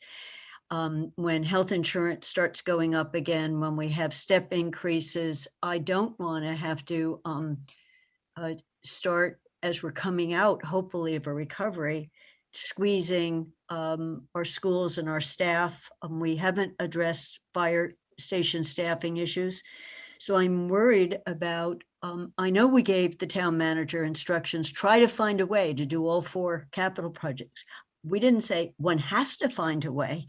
I'm worried that we're jumping into all of these in a way that we're going to be mounting up debt. If you're telling me you may not spend $3.4 million, you may not use it at all, then the out-year debt service will also go down. So I'm just really worried about bunching them all in the same time period and the commitment that is. So I will be voting against this because of those 2 line items. But I think we never had a robust discussion about how one might be able to do it, which is how you came to us originally, on whether we thought it was a good idea to do it this way. So the squeeze, you've always pointed out FY23 is the squeeze. We're back up to maybe 2.2, 2.4% operating budgets. And yes, if the world turns in a much more favorable, it all may be possible. But we're voting an authorization to move forward in this. And I'm still not sure that DPW, that we don't have a cleanup issue on the site. If DPW moves, no one has told me we won't, and that's even more money. So I'm just so uncertain about these 2. And then down the road, I'm really worried about elementary school. I know it's an override, but I don't want to send the signal that we seem to have the money for everything but the school, and for the school, you have to pay higher taxes. So that is why I am voting against the debt authorization. I have no problem with the other items in it at all.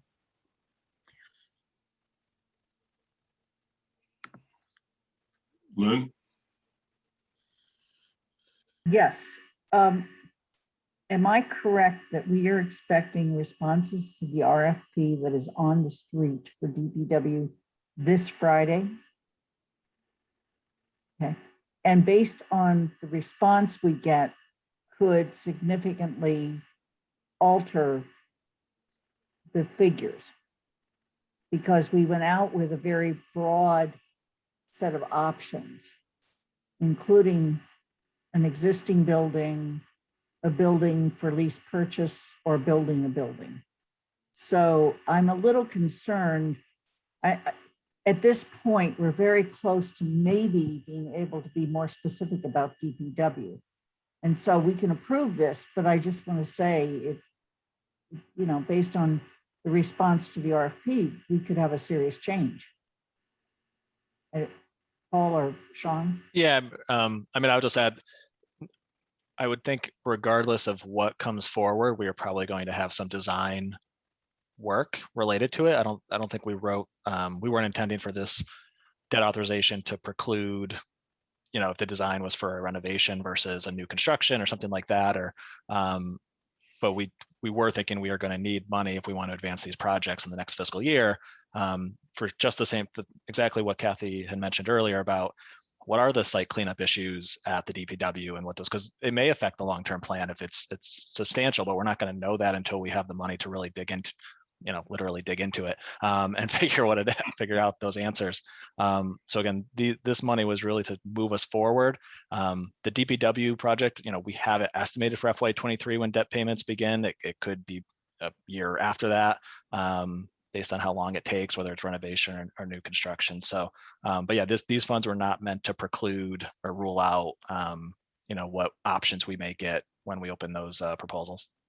And I also assume this doesn't preclude the possibility that Senator Comerford would be successful getting state legislation that would make fire and DPW and other municipalities like a library or a school where there might be some state funds that would augment or supplement or replace some of the expenditures. We could still go ahead with a proposal as long as we've not started the building. Is that? I don't know if there's enough details about that to know how to answer it. Just like with the school project, you sort of have to be in their pipeline and follow their rules. And I've heard a little bit about this, but I haven't heard what the funding source would be and what the rules of the program would be. And maybe Paul's heard more about that program. I'm not sure. I think we're a ways from that because they both have to get legislation and then appropriate funds into it before we'd be eligible for any grants. So, yeah, I have not heard if it has any legs in the Senate, in the House or not.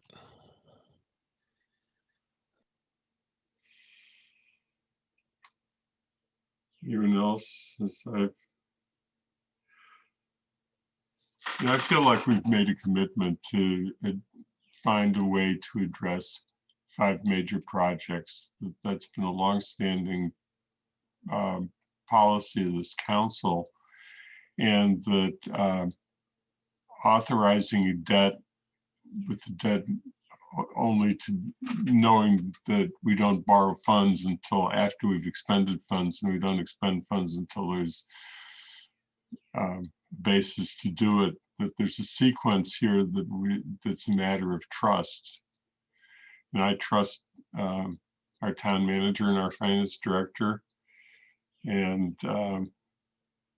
our comptroller to manage this appropriately, and they're not going to spend the funds if there's no property in which to do a schematic design. They're not going to therefore need to borrow funds, but that if we get the property that we hope will arise out of this project, for this project out of the process that's underway, that consistent with the policy of this council, that we need to move forward, and having the ability to borrow under those circumstances is an essential part of it. And I don't see any reason to delay giving that authorization. Yeah, we could delay giving the authorization until we have to have the property, but I don't think we really gain anything by doing that. So that's why I do support this. Dorothy. I just want to put in a little caveat here. I don't want us to be in a position where we have promised so much money to so many places that we continue to accept new revenue sources, which are buildings which are distressing and upsetting a huge segment of the town. I don't want to be bound to kind of take whatever comes our way because we've already promised we're going to raise this money. So I'm beginning to feel uncomfortable. I'm beginning to feel too tight, that we're trying to do too much at once. That's it.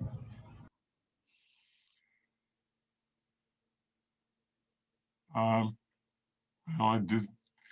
That was part of Kathy's question about sequencing, but sequencing fire down the line is a long way away. I think that the real question is if we find land for the DPW project, that I can't imagine why we would not want to go forward as quickly as possible to get a schematic design going, and that's what I really feel is the most important one to get going with. Lynn? Neither of my questions suggest I would not vote for this. I will definitely support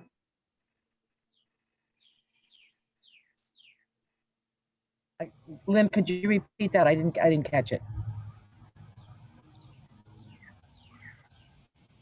Lynn, you're muted this time. Okay. My questions did not suggest that I don't support this. I totally support it.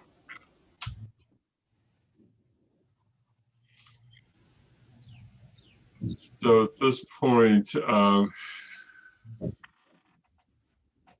it was FY 2206. Is that the number on it? Yes, FY 2206 is the bond authorizations. So So we can make a motion. yeah, Hold on 1 second.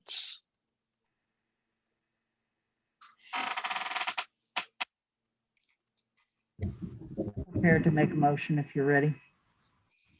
just go ahead.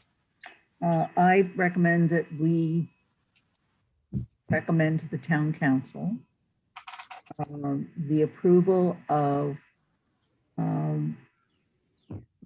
appropriations and borrowing authorization order FY 22-06.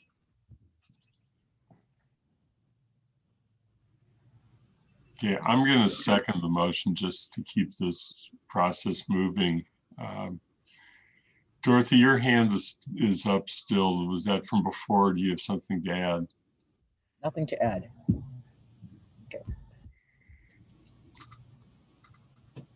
Okay, so there's a motion on the floor. I'm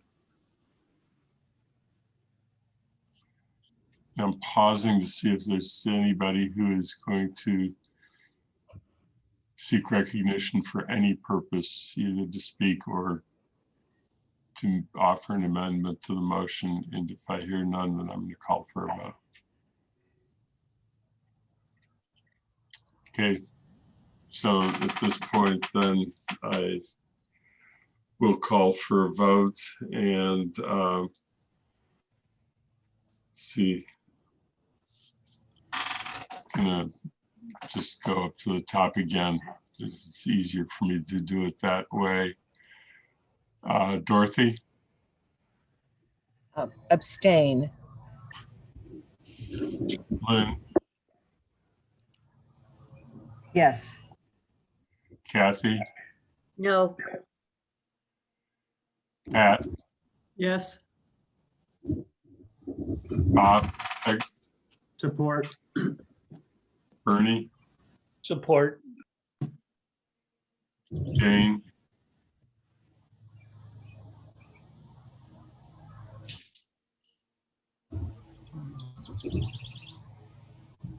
Jane, you're muted at the moment.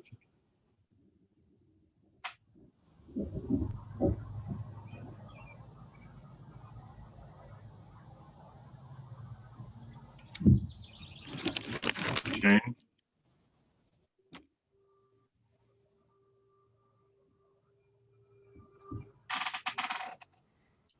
I still haven't heard that Jane supports. I vote yes. Wanted to give Jane an opportunity. Because right now I think that we are 3-1-1.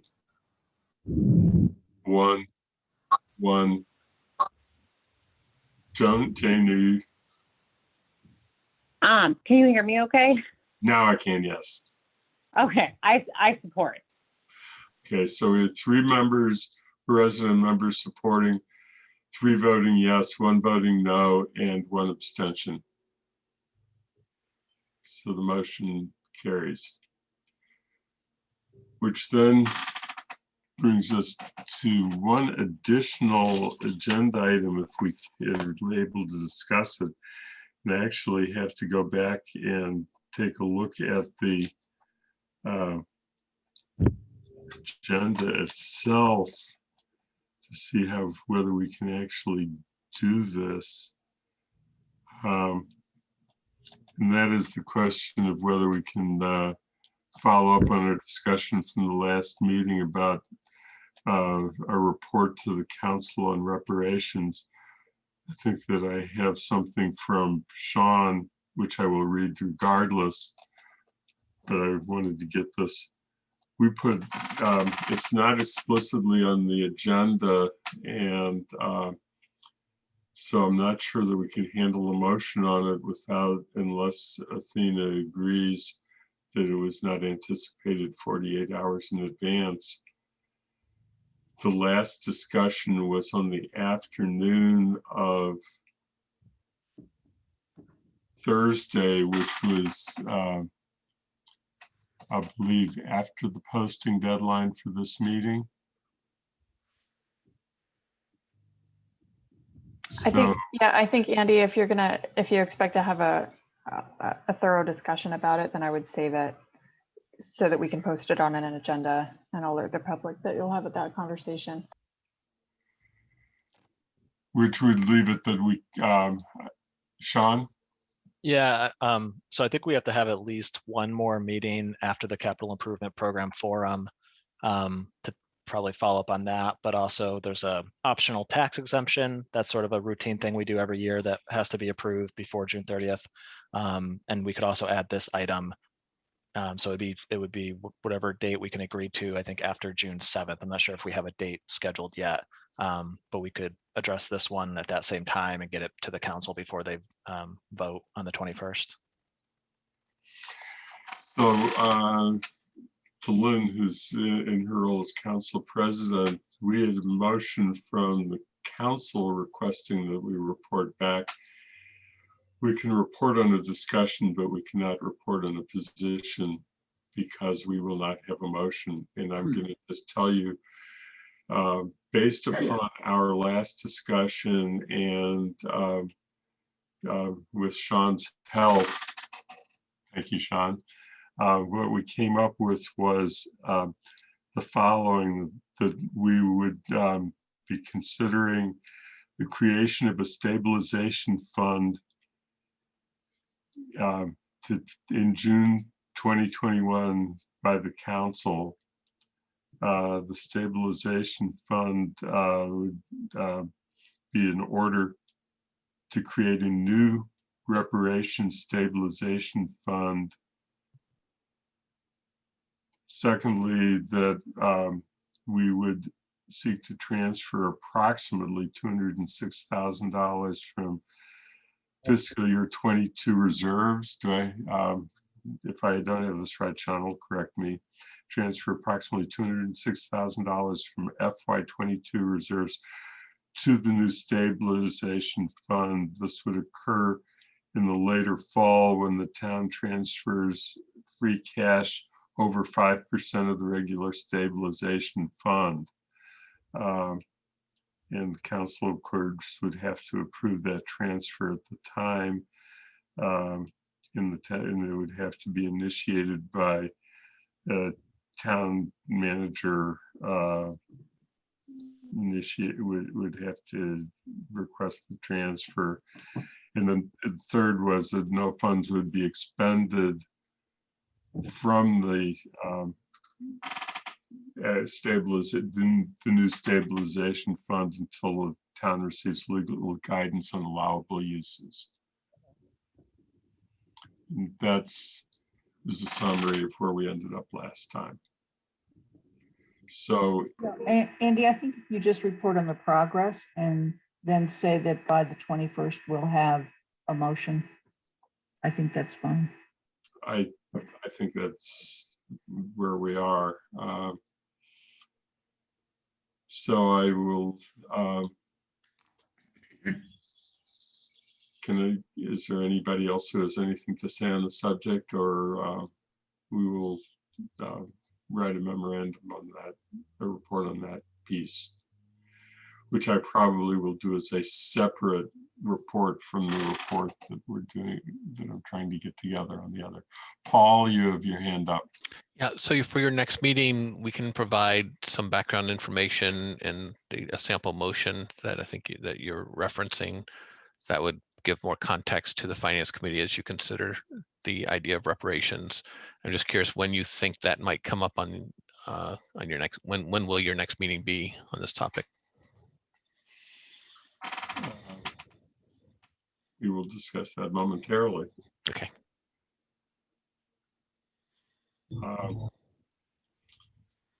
Anything else that anyone has from from the council. And let me go back to the attendee list for just a second. I think, yeah, Michelle is in the audience. So if she raised her hand, I would recognize her.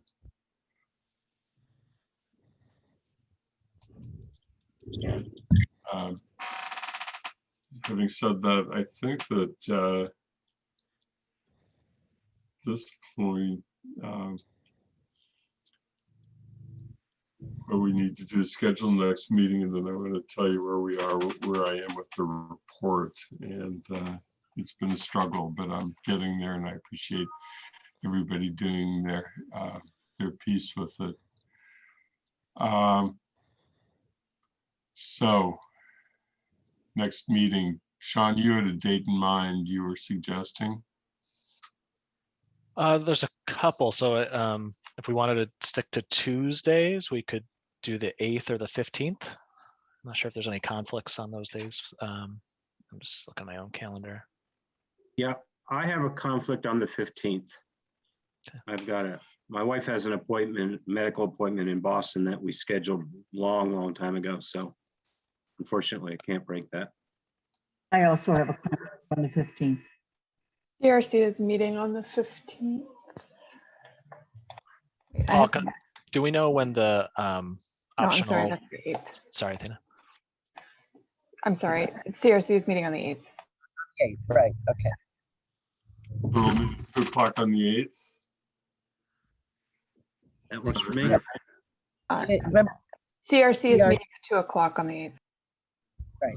Oh, CRC meets on the 8th. So both of those Tuesdays are not possible. What about Thursdays? The 10th and the 17th. Yeah. Yeah, I have a conflict on the 17th, but I'm available on the 10th. For me, I will not be in town on the 17th, but I'm available on the 10th. The 10th will work for me. I'm doubtful about the next week.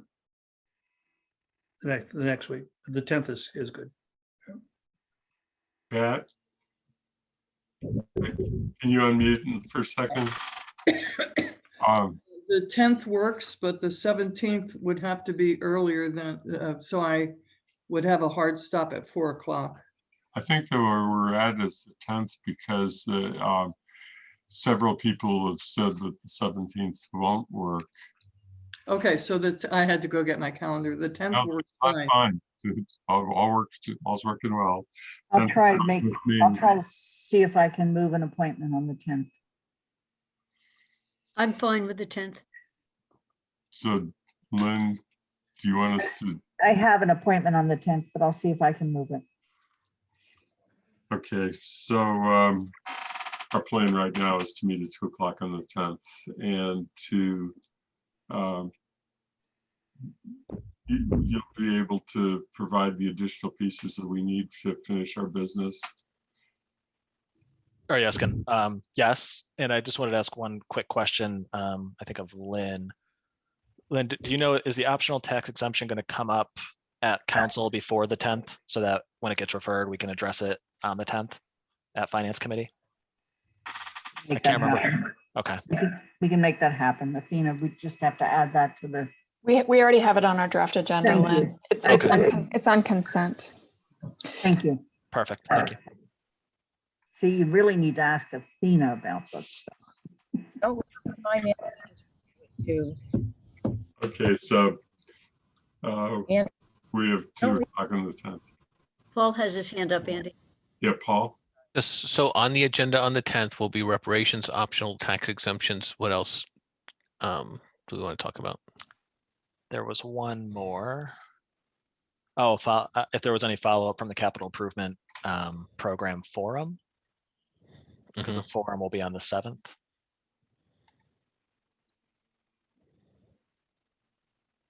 Got it.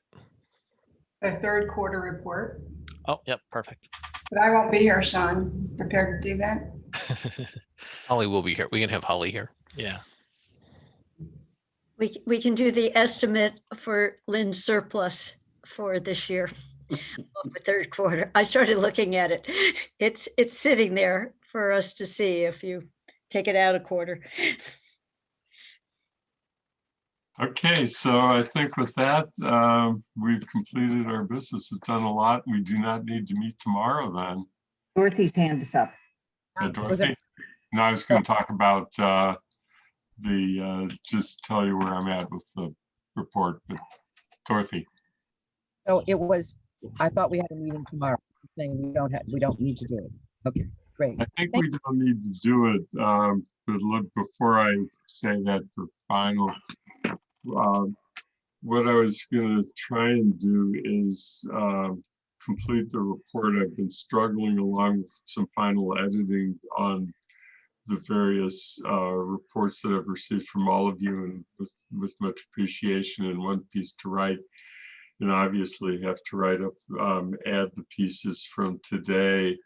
I could, my inclination would be to just send it to the committee and ask for comments back to just two of us, to me and to Kathy as vice chair. But if people would prefer to have a meeting to talk about the actual wording of the report, then we would, it's going to be real a squeeze on time, but we could do it. And could have a meeting. I prefer responding via email to you and Kathy than meeting again. Okay. My voice of support and trust. Okay, so we will not meet tomorrow, and Kathy and I will do our best to get a report of some sort into the count. And what we're going to do in order to meet deadlines is that the reports will be emailed tomorrow and sent to the town council and posted by Athena. An acceptable process. So then, anything I'm missing that I didn't anticipate 48 hours in advance or otherwise? Seeing that there's none, I think that we are adjourned. I thank you very much. This has been not an easy meeting, but it was a very productive meeting. So thank you. Thank you all. Thank you. Nice day. Thank you, Andy.